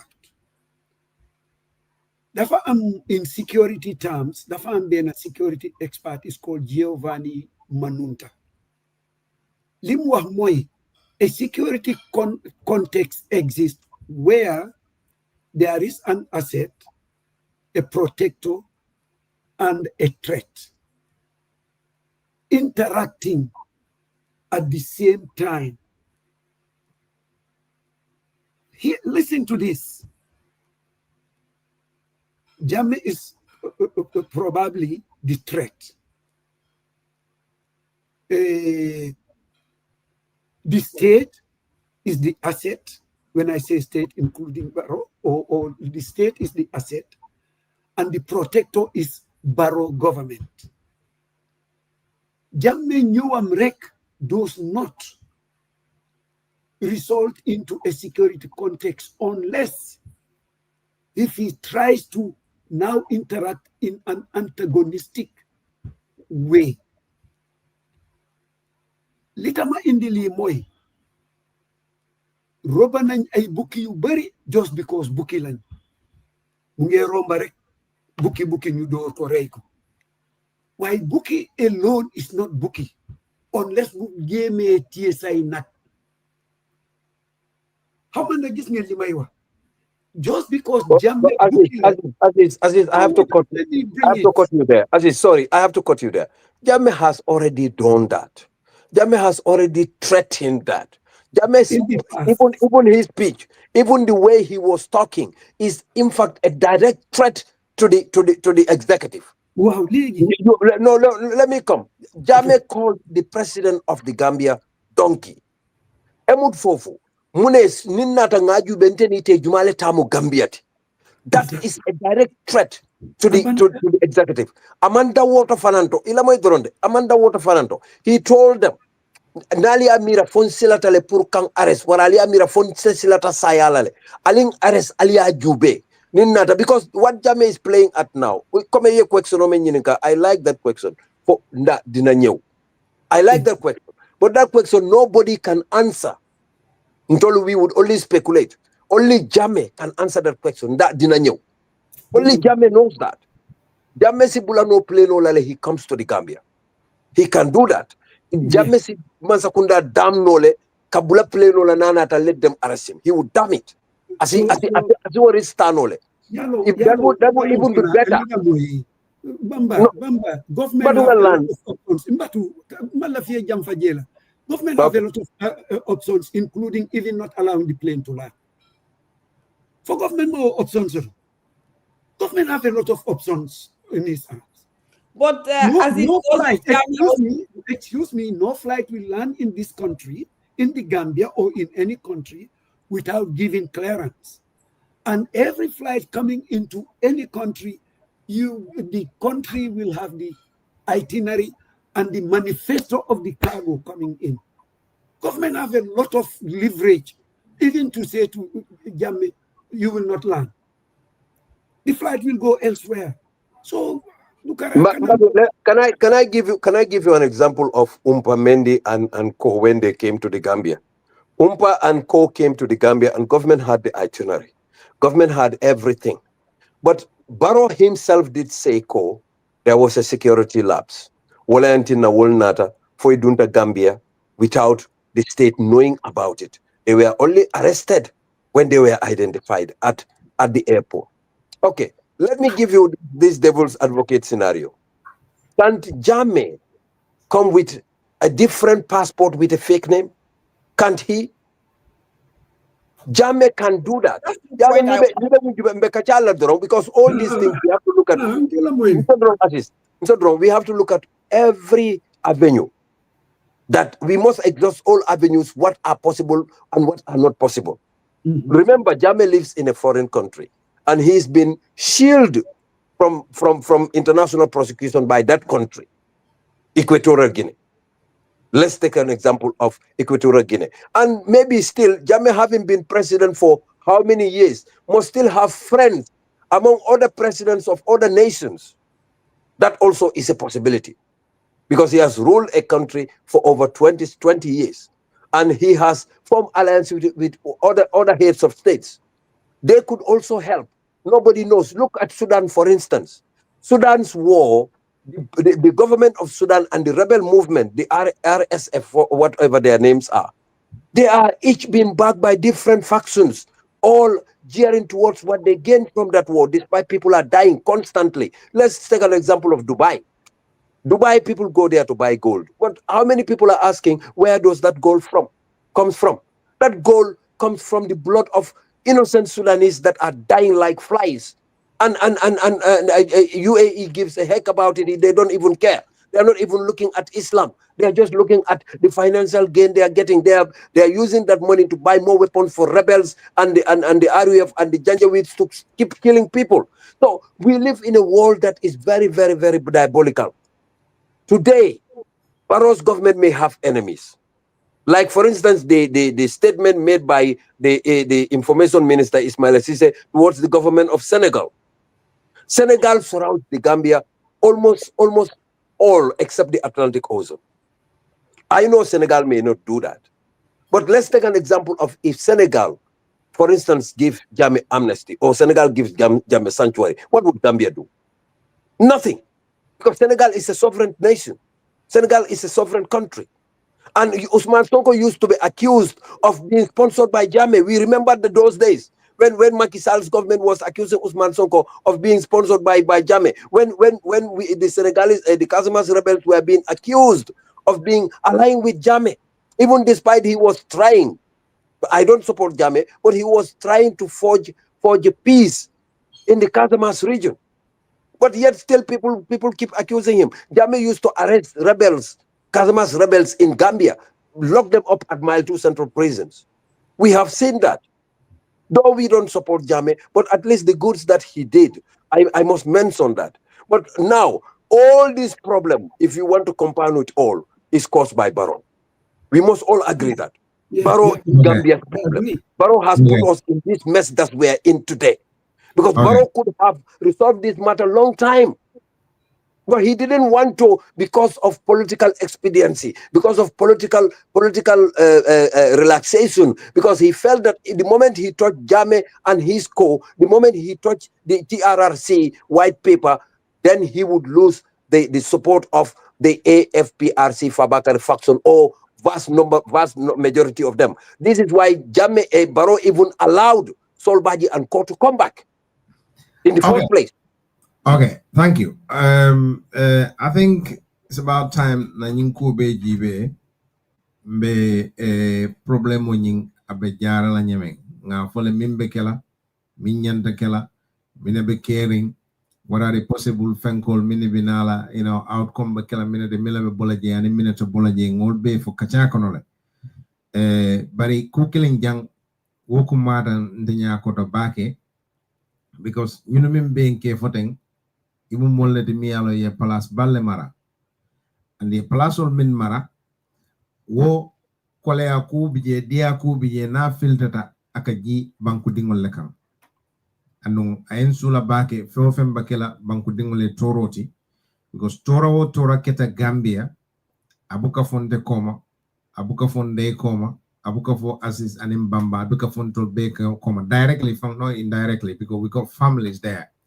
So nin kumbo nyama puru nga mol nyamendi mol minni ya lonko abakela wolle toroti politically adin tankun la fanal because nga fanal fo jenne mi ya lonko dolia foko maybe ni ya jamme nade mandala kukela because ni gebe kukela ba fala nyimbe be fondi la carte kesol la nyim fanala nyimbatin na nyeke bar womo mo kilingola kunkilin nafale banku dinjel la nyanda batala wo kono lafta pour nga ko jibe ni wo fanala pour alien tol be nyamendi pour nga long mune batarala at stake ya jamela na wala mbe sobela menala wala fo banko president currently member president yal ay mol nyaasu to la famba ay nyinko nyaasu to la famba fo banko president member president yala muna kumata ate ya nyinko kono katum fanna killing moliaje adiamuta wala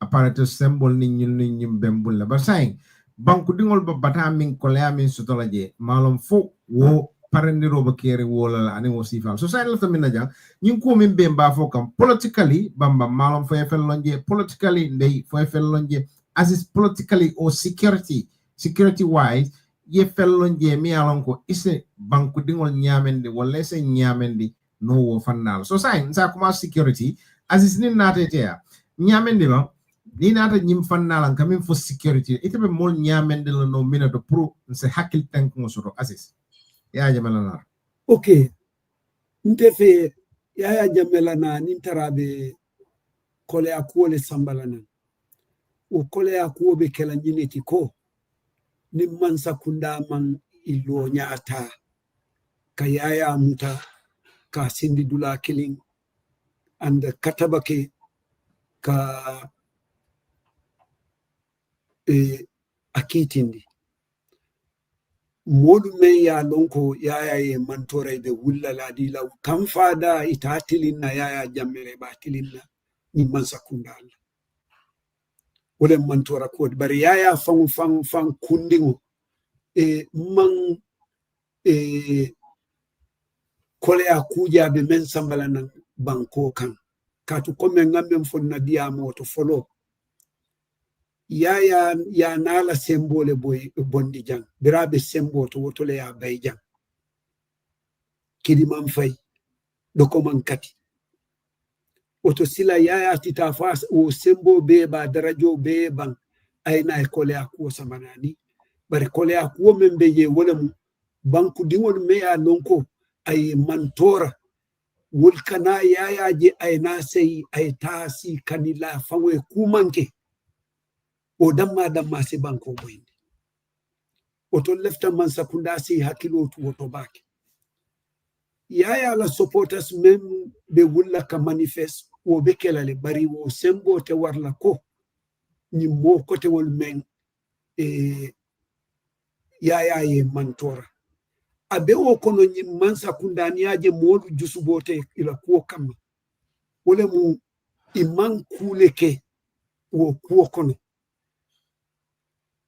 kiara sila ripoto be larinjang kuman keje sa foko tumodo jamme jam fatan na lente kuno la be meya anta force nola basila nin jamme fana fango volontiata kana sila mbebe men nyinin kanga nate man ku keje wo protest ni Mansakunda se wikin no ntefe nyanta jele jibela ko yaya e mol soto ami kono ibe jele mol be je me anon ko bi hanin bi yaya man taraf sembo to ninga e kumandi ni futata may be holtlale ya salut bari bimbe tembo mento anim bankola tanko be nyamen mo kilin teje mense sembo ta ka kuke wala kanyim Mansakunda boy untambita otolale silang katu sembo mantara mo kilim bulu security forces kono wala even Mansakunda kono mense wo keno abe o kono fana natana ECOWAS security soto meya lonko ila sababu Gambia jang Yahya Jammeh tajarin teale wolu si jang hanin bi wolu mambo jang adun ye ke place o leto meya lonko they are strategic hanin misali fe bi na mira komen kanilai for instance kanilai kol wultale boita o military post je yewolu ta ite tambino la wotola so lafta Gambian ko limani la minna wala munyinti ko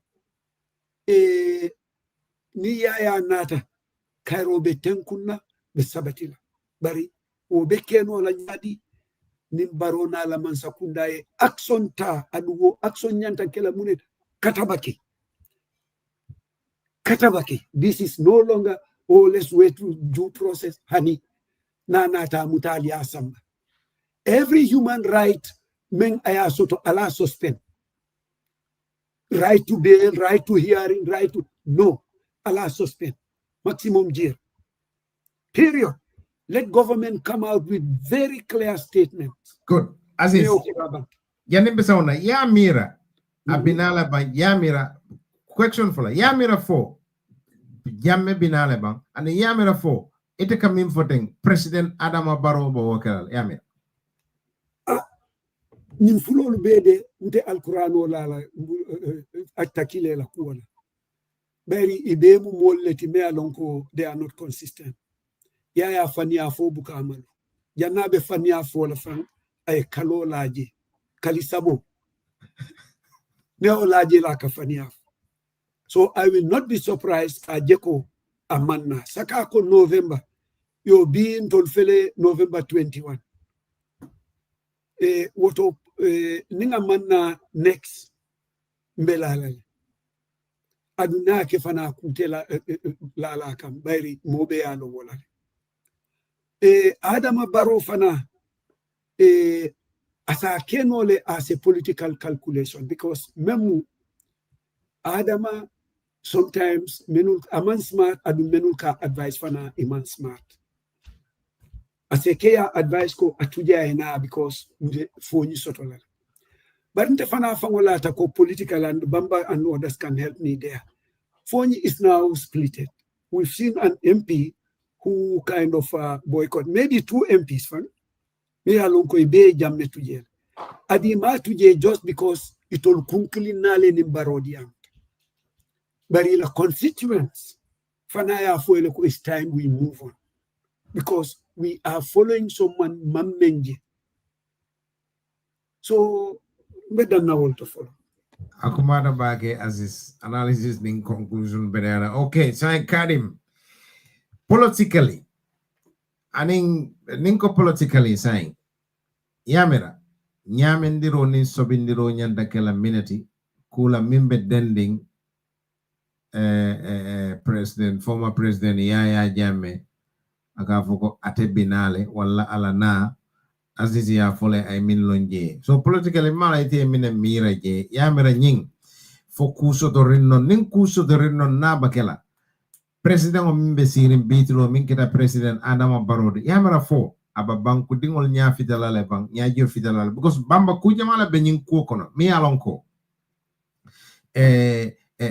TRRC kujamale fota je mo jamale la mol niyo be toraring ila niyo be kuyari andu modol be je ibe tamakan silokan wol dole mo falleke dole kulleke mi alonka jawata bake be sirin kumambo je andu modol be sie ibe sirin bamba ko diminna warde be kamfari be sirin minka mo malon andu wo banko ni momi e woke aya nyatili wo banko la kabina mini be sirin TRRC la resolution o mim fota je kumambo je kumanke je iko niake ila politiko e bole tiñanna aning woto mol katare kunkilin nafalle jibe kanyin kokono par say lafta mako e mindo jam politically isa banku dingol nyamendi no milala ni nata kula mimbe denden ka foko ya jame binale anim banko la tenkun pamba ya abaraka bake Mustafa yalong Yahya Jammeh la ko loi diamolem foye loi jube bunda jumal le bije Yahya sikitindi no dame yalon na diamo kono nga foye ko Yahya député lolu soto député moto and wolka briefly on every parliament la sitting birin Dawda Jallow bilo nyin samba député moto pour député olié section 69 subsection 3b ya repeal or ya falling because near section 69 jube subsection 3b we made and according to that part of the constitution a criminal court can only be processed against a former president for actions taken while in office if the National Assembly passes a motion with a 2/3 majority. That is what is in section 69. Mojama kafuko ha Yankuba Ture immunity babule yasamba kitole yasorong. Yankuba is only covered by section 13. But Yahya Jammeh put in laws kafale noko aye deputy moto atela marlo kono aye bankola constitutional falin ne sinyata lulu andu falindiro be wo Yahya Jammeh ya kele pour kate Yahya Jammeh kunkile wole makoy. Okay, ninata ngawo constitutional jube mbajela ko AFPRC masa kunda biri nata. The Bill of Rights ya abolisle of the 1970 Constitution. Adonia jube section 13 of Schedule 2 womu transitional and consequential provisions that are granted to immune to members of the AFPRC. Yankuba relied on that one. Yankuba ture bambuta wale koma. Near section 13 jube subsection 1 of Schedule 2 na constitutional where APRC members of the council I will lufasa. But section 69 subsection 3b where Yahya Jammeh kunkilu da male makoy ali Supreme Court la ruling jube bang ali bula Supreme Court la case noma Jammeh versus the Attorney General 2002 wo case nying that was instituted by the Supreme Court when the court held that paragraph 13 of Schedule 2 to the Constitution provides for immunity from legal prosecution of members of the Armed Forces Provisional Council and their appointees for acts or omissions in the performance of their duty. Womu Supreme Court la decision already. But with Yankuba Ture's case, Supreme Court la decision if only overruled. Malo Mustafa Falka mwe hakilo laba. Supreme Court ya wo decision me yata in 2002 because Yankuba relied on Wolekang. Jammeh versus the Attorney General in 2002. But the Supreme Court your decision in favor of Jammeh because what my Jammeh be marlola. So during Yankuba Ture tata the Supreme Court, your decision on overturned. Allow decision ya overturned to prosecute Yankuba Ture. But Jammeh may not even rely on Jammeh asikeno ate rely na okang ate si bambuno section 69 komale because section 69 e memfo wole mu ita ate Kitinola as former president, when deputy olio section on repeal, two-thirds of deputy olio, your section on repeal. So Piratata Dipte Moto, what the APRC Noto Alliance MPs did is to inform Jammeh. Ko anyanta nalale before we building aita second reading. Yaje nyine nyimbe trigger nying. Jammeh kanyi wuro membeke minale moto kuno la je alseng arrest adunta janale because janne wo bilo nyimbe fasla. APRC, NPP Mansakunda, inila alliance all yalon neko, they cannot get the 2/3 majority except near UDP la back in Sotok and the AFPRC. Otumale be 2/3 majority Sotla. So that has to be negotiated. And no nganyati linkarte fayola abe koleala la pruka negotiate because NPP near Jamela Dibite also they will get the 2/3 without the UDP. It maybe it's also no, but it a UDP sort of no la. Because UDP ning APRC bukeja NPP bukeja dimbakile. UDP bill samanang dipite moto. NPP kila majority useless to throw it out without even a second. Because bring a diaspora voting in nati. Ko diaspora nyanta karto file UDP le anati dipite moto. Almost every member of the NPP and their alliance voted it out. Ibele mtu hani moment to come. A barely vote out because for the simple fact that UDP lanati, it only amirabe UDP da male na fala for diaspora voting. And NPP also has NPP diaspora. Politically, ko barona la mansakunda, they are in a political dilemma with this situation. Because membe bulu sign, katabula manager kalemu, ite jang. Imalo ibe menkela. And sign betembo mento jamme purungan na a local law so use ka sambakiti ola abe koleala because jamme la constitutional wala ka banko tamande hani bi andun kawo constitutional use ka jamme prosecute abe kala ko comme moment ko be selen daw tala yesele sango malo iba ke no la nyadile bari wo abe koleala bakel so andun yalonne also ko jamme hana yatara ama majority support soto but jamme still has support in the Gambia adoyata jamu nyang hana be kala 50,000 people to mumo jamalati and fonyi la population osi wasinole hana manke fonyi damati. There are other parts of the Gambia many alonko they are still APRC supporters mbele nga wolong andum barona la mansakunda kamune calculate ninkombe jambe mala politically how would it affect us because barona la mansakunda mantara hanyiring in 2026 election ola imantara hanyiring and jambe fananka demo men play wala munyintiko nimma manta teng ngamo ile lamin tamba ba fokan ala diamoto with BTLO program ako what about the possibilities of APRC Noto Alliance having an alliance with the UDP ako mo kana bay ako maybe ni woketa wala fanam fo be healing process nying tariandi la Gambia because majority of the victims are UDP which is true. But it only UDP alliance can what are the discussions that would take place? That has to be discussed between the APRC Noto Alliance. Ni ajeko la man baro bulo tormondono. Anu ni baro threaten wala dorong kon ni UDP alliance kalale. Obviously, hanni Mustafa hanni momenyininka. Baro ba friend ko. Sa alafta munela. Because baro buka suto sinono ni UDP kumofai. So nyimbe mu feneti me alonko. You have to look at the broader way. Politically, ama fenne man baro favor. Ning NPP Noto Alliance threaten ko. Ndolbita kafla UDP ma no matter what. Ye jamme convince no ala. Because yalone ko ni Noto Alliance kafla UDP ma drone. That's done for Barrow. That is a done deal politically for Barrow. Because what stormte tula. Because hana manke vote APRC mamanta dauda. Because hadi la nyim bati yai ikanyim bukarabol manipulate. It entices people. Music, politics goes with fanfare. Academia attract. You understand? Politics is psychological game. Hana yatara moment siebulu, but nika mamma kumandi moluka funtile. So it's a psychological game. Sometimes it can play the way you can. As a seasoned politician, tenga alone the political kamenkeno. I remembered Musa Suso, Birabelo la Dipite Yala Sukuta. Musa does not have more support than Mr. Cham, first Senator Cham Lembang. Otaimo, but during Yahya Jammeh meeting open J, can you imagine? Because of the fanfare. Ninsolbe kanate la cordal kono subobe fatapatana.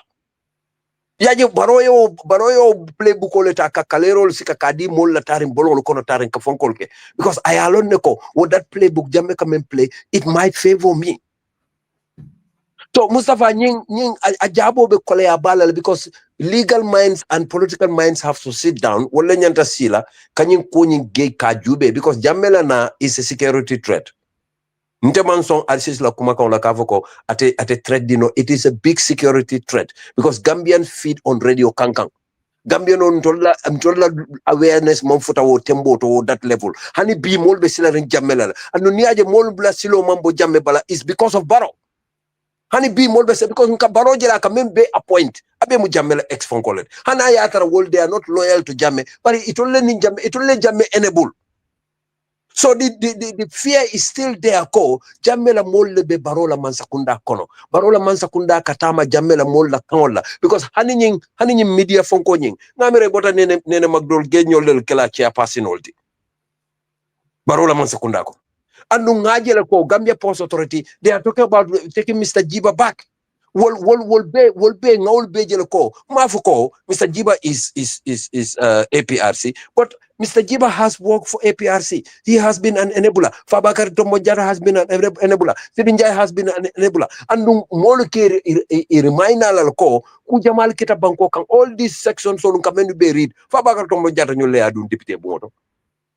Niaje ko barola 2024 draft man pasno APRC not alliance deputy mass support UDP deputy mass support because ntoloko na 2020 draft but niajube also 2020 draft APRC not alliance MP all finance support ilata barola kan so it will be lorin temale fembe favor it kabulo oda mala noma they don't follow NPP government they don't follow UDP it will yajele ko ninga 2020 draft nyin dundi amantol favor because Jammeh draft Jammeh constitutional wole ntol favor ntol lafta Jammeh constitutional le tenteng and it all kacha in isolation in Jammeh ka discuss so ibajela ko nimi na deputy boto it all they go based on APRC Jammeh faction la belief sol ini wala kana deputy boto ajube doron nga example me tandila during 2020 draft nata ay sunkar baji nyol taraje kata fenke nyol ibele a vote against it. And during 2024 draft fanan nata, I almame jibanyol taraje. Ibele have vote against it. So it will be lorim mintole. It will let jeroto wale munyintiko ali ngamba mfyango bela barola Jammeh constitutional cartadron because ning UDP mansong at wokla. But ni UDP ni nyunu kafuta nga 2020 draft constitutional nyintundi. That would definitely be a very excellent constitution. Jammeh to rely nola on anything. He can be criminally prosecuted. But section 69 to repeal nola, damante deputy olu 2/3 ma vote ka repeal.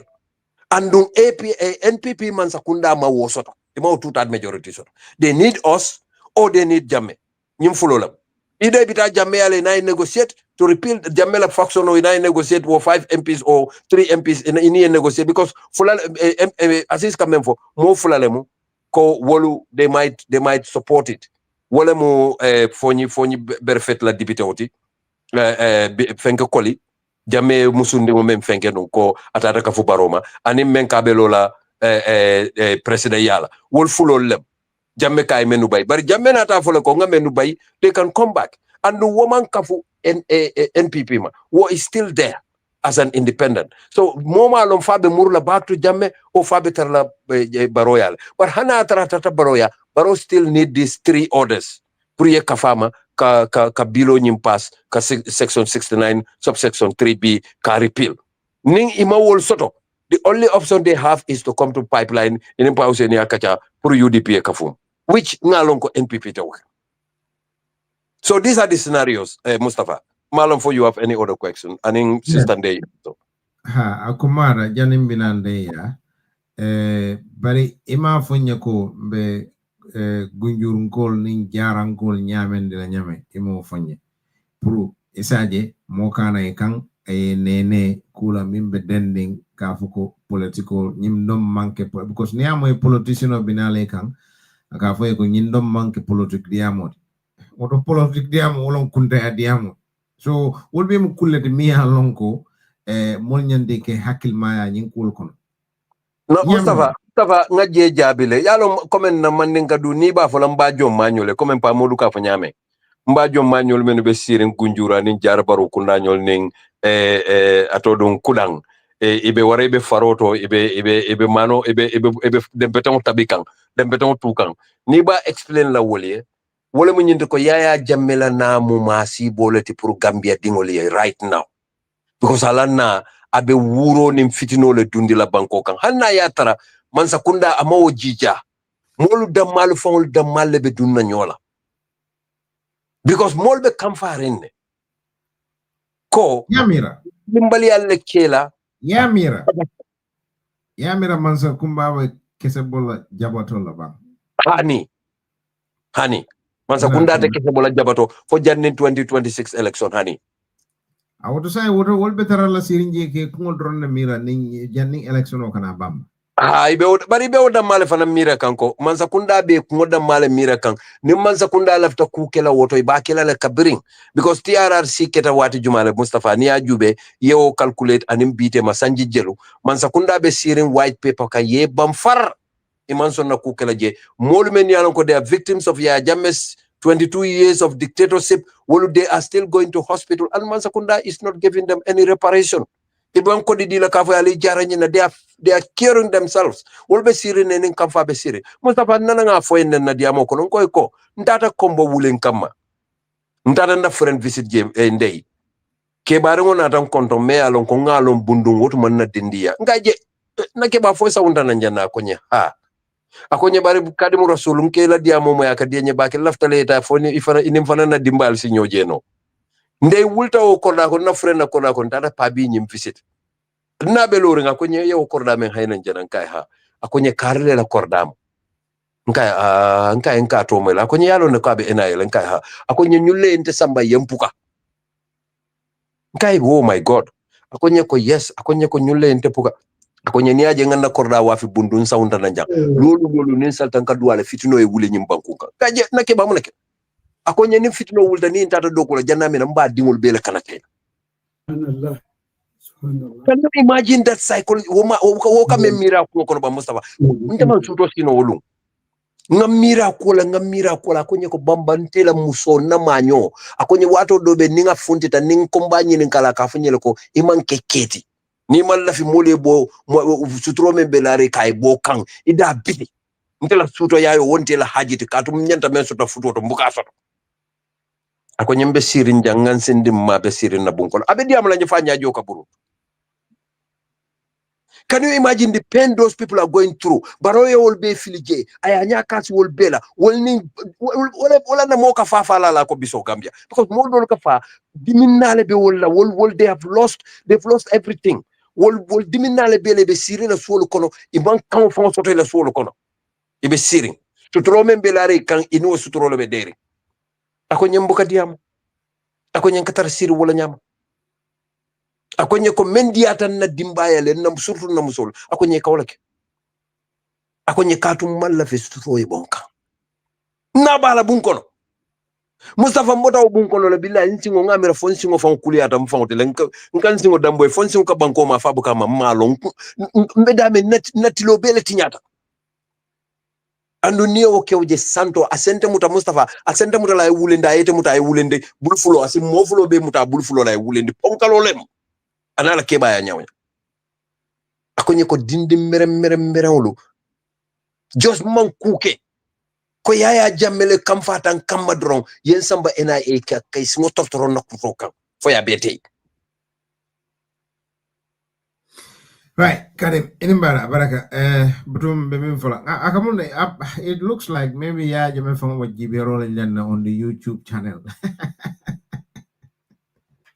Maybe Yahya Jammeh from what Jibero in the YouTube. It's possible the kana kuba de ya ka formula bele la moy sainde.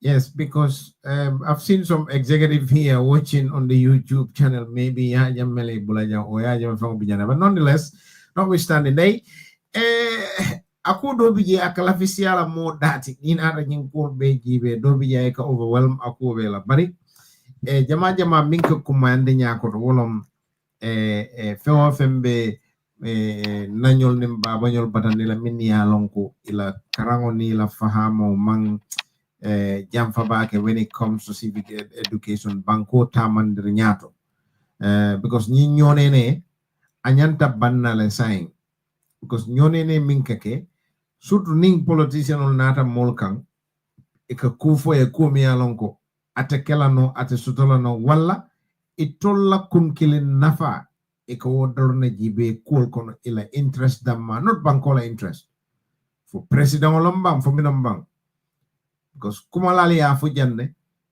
president o ning atara num feo fe ngol be quartier dila atela ite ko ilafta kalela woleto ate sonna wola feo fe mbala mansa kunda tinyana bari nim fenno mi alon ka banku dingol torala wone nyando wanyar la lende fo. Yeah, Mustafa, ko Aziz Ning, Suleiman, and Bamba Fanang just now, yeah, Funya Mendorong, a Kodal, Mansakunda, Abem, Mansakunda, and Nimbalafa Wartale, because Nimolia Jube Ko, Altole Carte Fai Mol Meye, Alia Foko Ninemu la Carteti, nga dila, nga Kodo dila, and Fam Buka Domoro Soto no Fang, bari nga make so Domoro be table. Ndo la dimbayal buka school fees jo soto nga make so itala dimbayal school fees jo soto ndo lam dimbayal ndo fangol man lopitan bor kodo soto nga make so nga di tela katun lafta menna wala mu ko ite fana ya do ko ken tole fontol fana katano lopitan ka borol jo dingole ta karambungol to dol fana ye do ko soto nga wole ke pour ka sona yandi te bulu pour ite yentol makoy wo mo wole sita kan tajarante ya kamol tajarante ya fonga futa bi situation o me ya lonko malom be mbulo marale tala malom fombe mbulu bale tala malom fombe singole dundila malom be damen wo mo me ya lonko ngana karto diala ngakodo diala ngako be sona ya ndama pour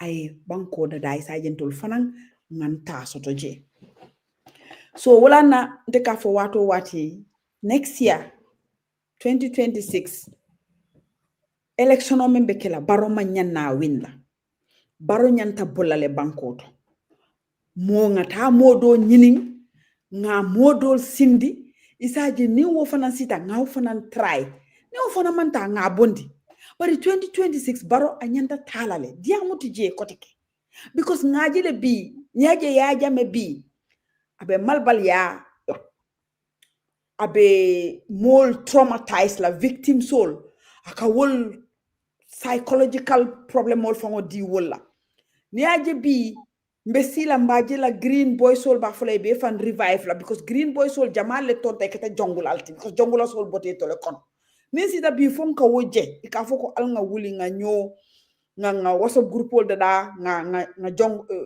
green or revive abe baro because baro comme bamba ya fa aziz ya fa nyoba quartier kesolem mune bente sindi la jante baro ni na dimbayal katu saya manke ko mune bente sindi la si mansa kunda doko keno nga banko doko hani mune bente baro sindi no la jang ni na dimbayal nga domoro soto mbay fang enjoy la momo diata nga doko diala même man de nyente doko diala momo diata nga kodo dila na man de nyente kodo dilela wole mu baro la interesting because bibi bambaka section 69 for woman ke problem ti na tara non député bi ngoto banku doko le CJ MPP banku doko le CJ UDP bi jele isi tano UDP afay ko look ndo lafta ñine revive la alin join nga bondi because MPP ning the section 69 MPP ning UDP sa bondi no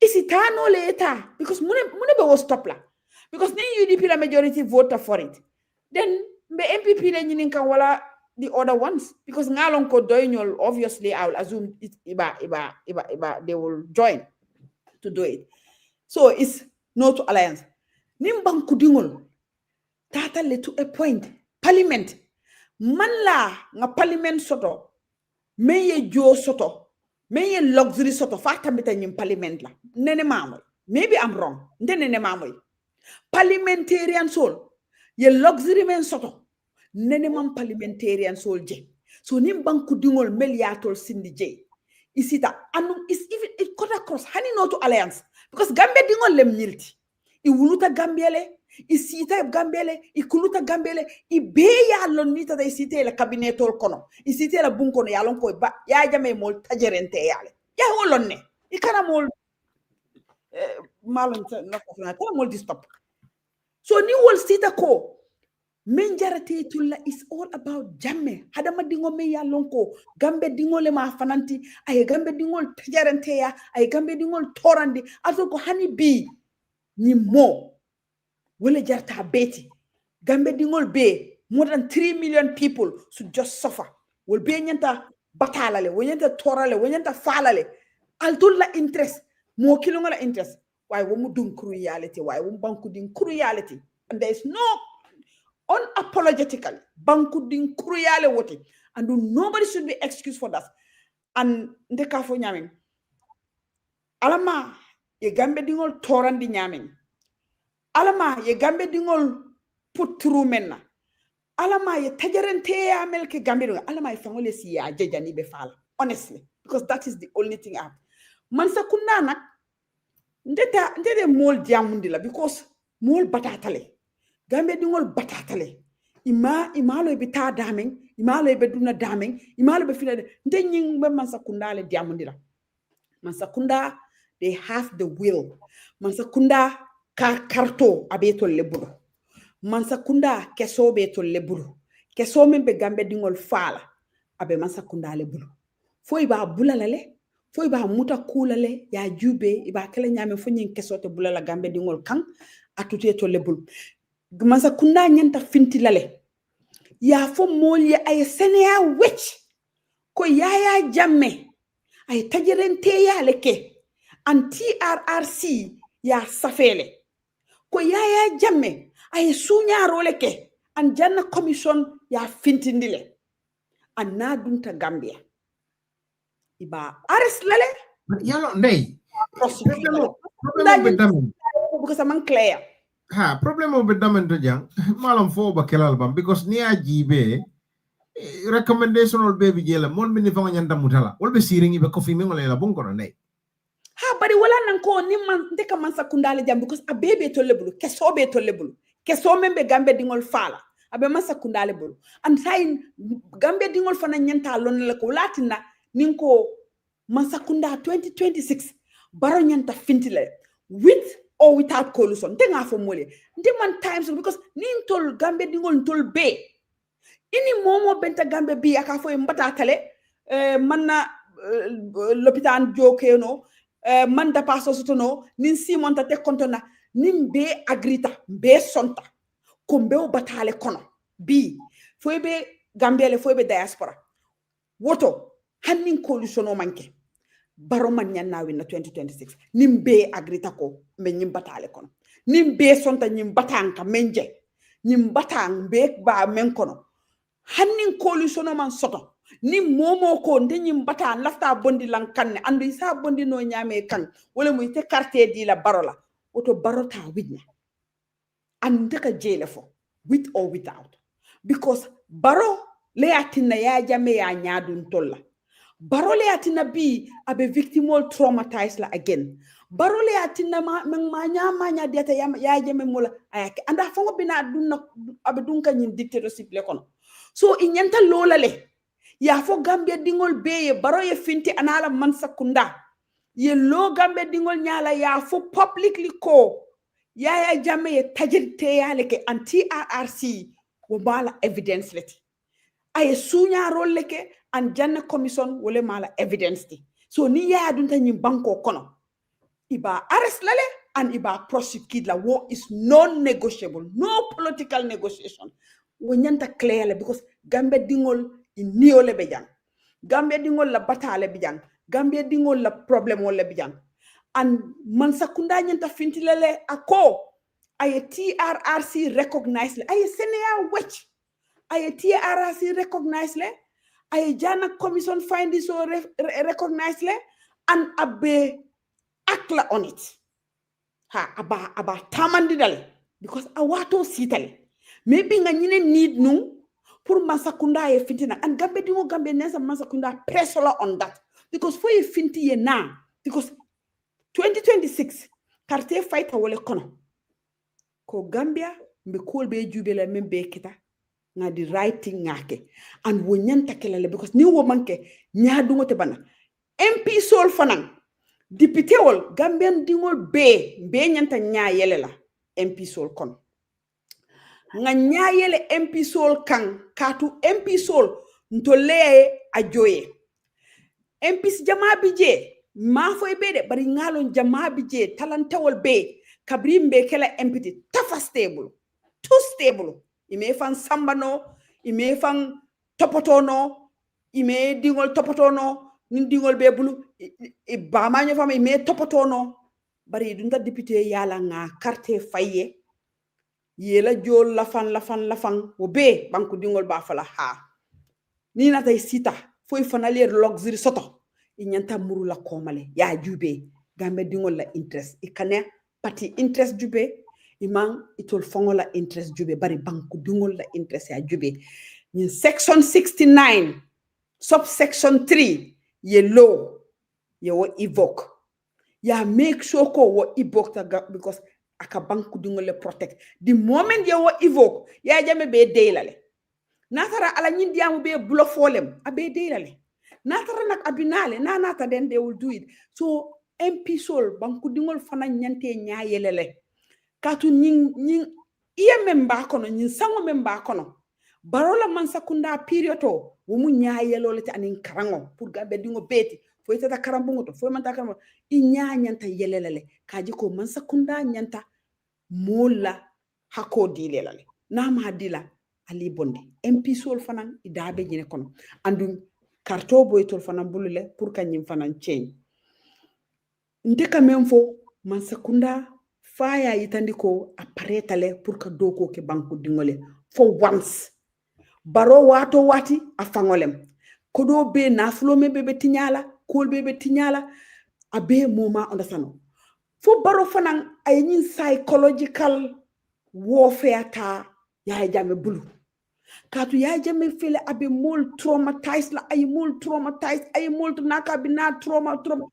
man sakunda le nyimbe sa because ya jame kanyine use adalta nyine la ka mol silandi ka molta psychologically control so man sakunda nyanta fintilale again pour ka wota ya jame bulu fo mol fanan ye daha ya jame la nying trauma ka bondi mol bulu so nte generally nte ka memfo generally ako bala fa warta a balafa warta a bata warta a tocho warta a tajaranta ya fanan warta man sakunda there is no excuse nte maje mune ya tinna man anything je munatina gambe dingol nyanta carte fayla baroye because abe atata anata nte ngaje woleto baro nyanta talale karewe sabati katu mbet silo men kono teng ni ya jame ko param janga nata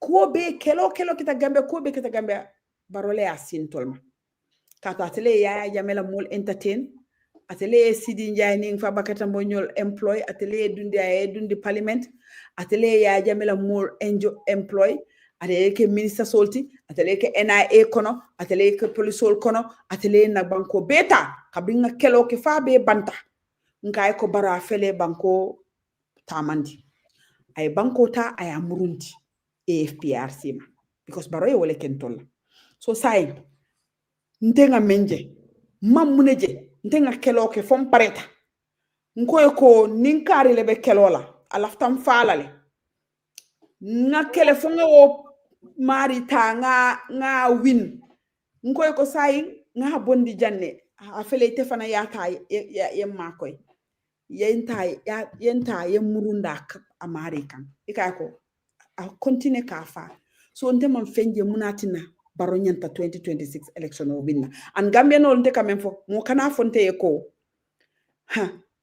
ya malombe nte malo nyanta vote la jamal kato wo munedi rolati wo munedi bati an Gambia no nyanta sila yo ko jube ko tek Gambia ni won ka moy ka fo ko nte malo nte to nyata nyamal la fi baro la babari mba fay la jamal wo munedi roti buguma baro way hawma kan la ko sanil sagala katu nga même fo wole muko ntol mam moso to banko kono même fi da baroti wo mun dir baleti because nga baro jeli nga lon jamalem baroti baro ma no aman kuno so na tarantola mak lan mak ntola Gambia ntolka Gambia mezo baro lela he oto koro kita Gambia di ngolla kore bale kita ntolla andu nyanta malla wala so Mustafa nte lafta fala wala dorom nga optional sotole ni lafta barola ka vote bare afoko lafta vote la bare ye mol bula excuse la alba fala ni excuse mena man la fi barola malom ba fala wo mu excuse ti woto lafta barola le ka tunte ka jo wala nya because ita fala nye mol men bebe politician ol me bebe kay motije ite sa fay menna andi ta fala ko barole fi sata nyel beti ati tano so ndeka men fuda fonga start ka tonya fo molye waxto sitale Gambia nga tonya fo nyoye tonya wulengo na fo nyoye because saying what is at stake is too high so fonga tonya fo nyoye Mustafa abarka bake because baroyen na banko tinyale ay Yahya Jammeh nyadun tolbe anyata talale andu wato sitale anu I hope afana yalon ko wato sitale ay Gambia dingol Cairo di Gambia dingol la nga Cairo soto nasi janjang ku Cairo kan katon tol man la fi ko deke kana president o samba exile man la fi wala bari na tarambe la ban na jele si la ban je man la fi futala je ini mara ne akumada mono complain de jako ngetol fanang the voice lafta puriking mole la voice may on the comment box mo jalba saferola tebe saferola Omar Mbalbe kondonna ninko maberi la dol soundala very interesting comments more be min fokang Mbalbe tentula fankang Usman suggestions comments Usman Jawara aning mo jamale comment ke Mbalbe tentula fanke Mbalje la comment sul jele nyabe kan tebe read la no bari say skim read no la you know observations so many observations thank you all ala baraka bake bari do ko munan nam mo ka son kela comment ol karang nin ko be karana jang mamira be diamul fango kela no you know to be very honest you know but I can't thank you all I could no amount of instability can underestimate it's impossible that Jammeh has sleeper cells in the country in the sub-region yeah I will comment on the YouTube. Yeah, but thank you all for your comments. You know, in summary, Malbe tendul Allah comment but in future, Allah voice will baby moel ni Allah son the badra comments will request kanana nyame. You know, I can't thank you all enough. So memin kela say sarodi nga final thoughts di dro nga ko kumfajang in 30 seconds each and then nga kumfajang amara bi nga karabakele and diamro jenne nga mul kono to dia ku jama bal Aziz inimbara budung. Yes, ala barakabake comments on I would have loved you read, especially those that disagree with me. Yeah. Have you got the second to read it, Aziz? Honestly, I wish I can read them all. No, don't slankan man. Don't tambitare. But whilst I was talking, there were a lot of people who disagree with me, which is really very nice. This is very interesting. Yeah, I like that. Yeah.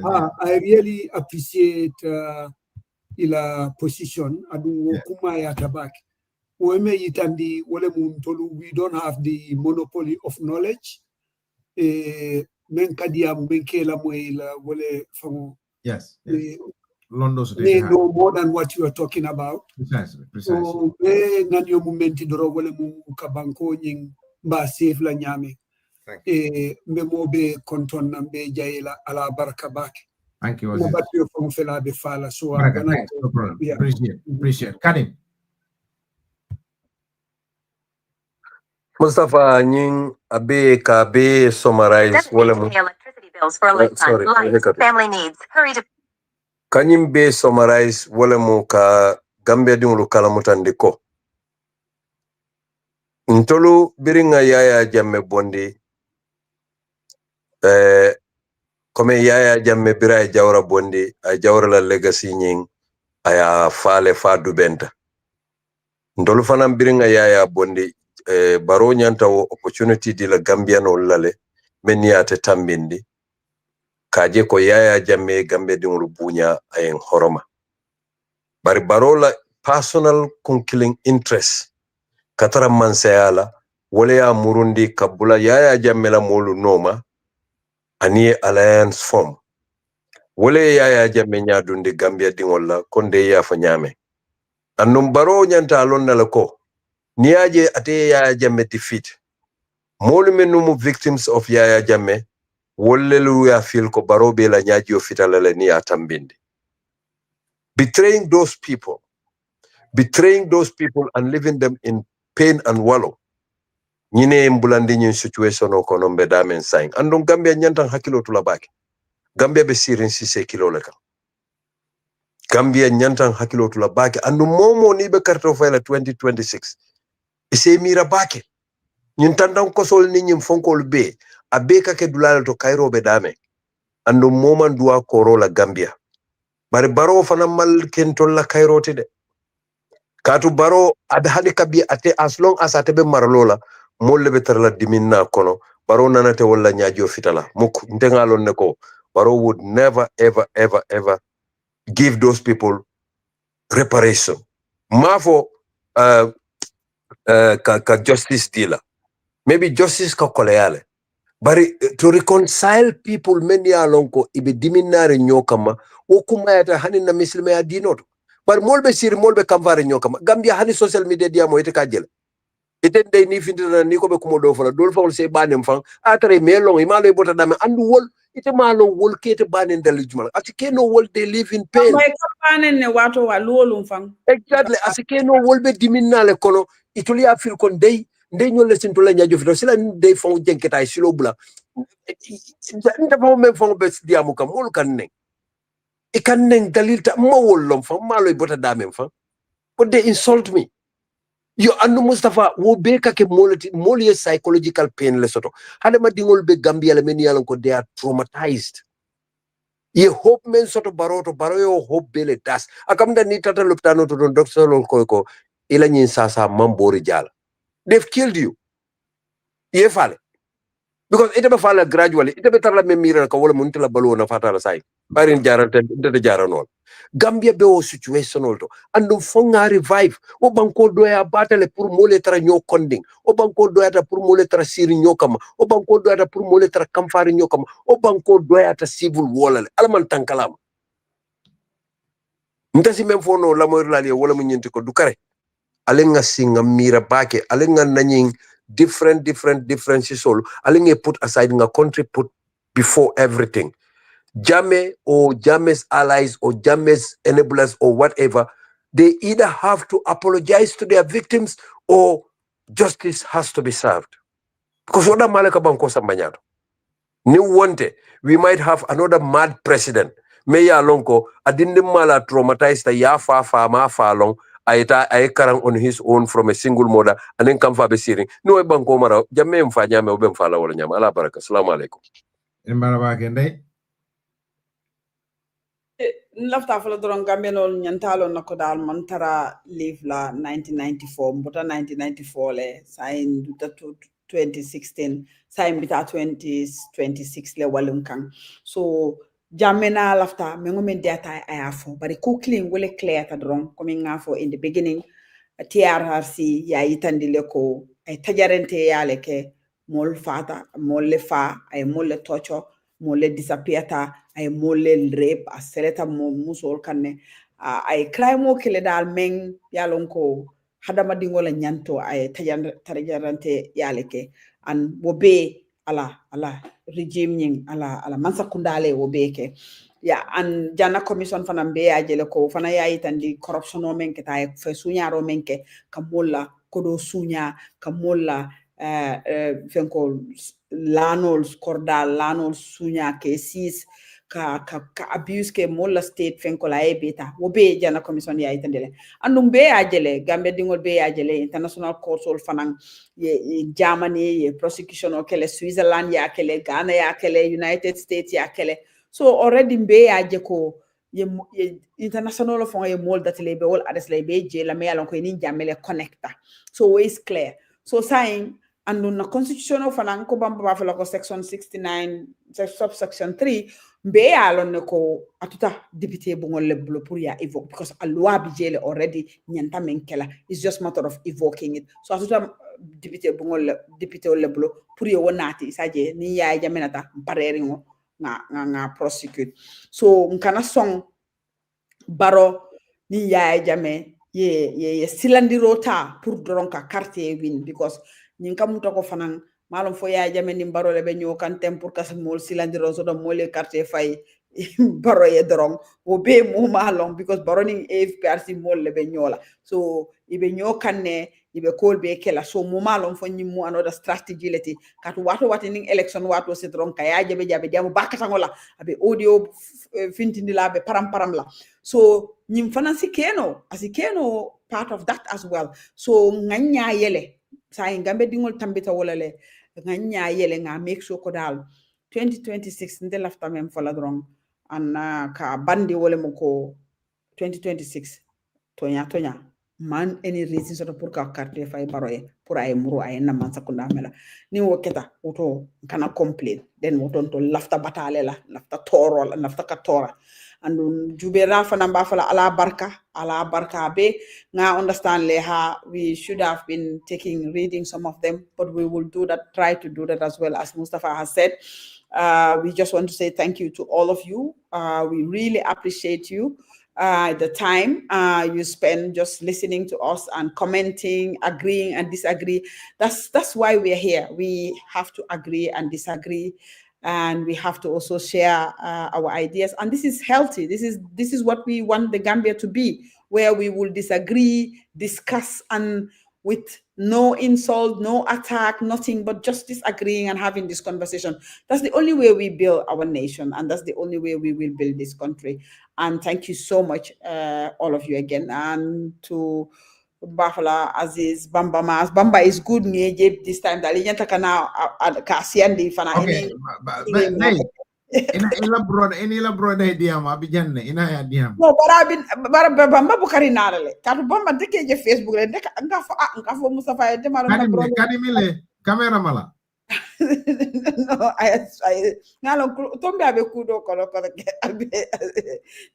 abe program dole kono ke yeah but Bamba Aziz and Suleiman, it's always good having you Carl Soto Jang because aka kacha fanangena fanundile altola expertise and the skills in things fananka cool bene makoyle ka fenke so ala barka Mustafa abarka bake boring sol baji hope for a time so to la pour kana join kote ke because nga fana miss bile and I mean Mustafa abarka bake because it's not easy ka nyingkol organize, it's not easy ka boring mol bukalo menka ke behind the scene then nibe bori bola folka mo nawa ka mol nati speaker so ni asoto ke nati ndol fango mem comment do control soto be boring nam buka respond jang buka fenke jana but abemu leadership leti nyimbe leadership skills leti just to make sure everybody is on board and everybody is here and yeah abarka bake yeah thank you and thank you everybody. Thank you so much, Nate. Thank you very much. Brung lamarna njiveral wato insuni na lambedanna jana on our weekly civic education program. Kono Skype or radio and TV services. So aling albadi malo Mustafa Jammeh member sirin program okunna. Program nyinkana sibide talalulu UK times 5 o'clock UK time kanya wala fe. But more bitten to lambe jelambe saro di la jana fosibid nala inshallah kono Skype or radio and TV services.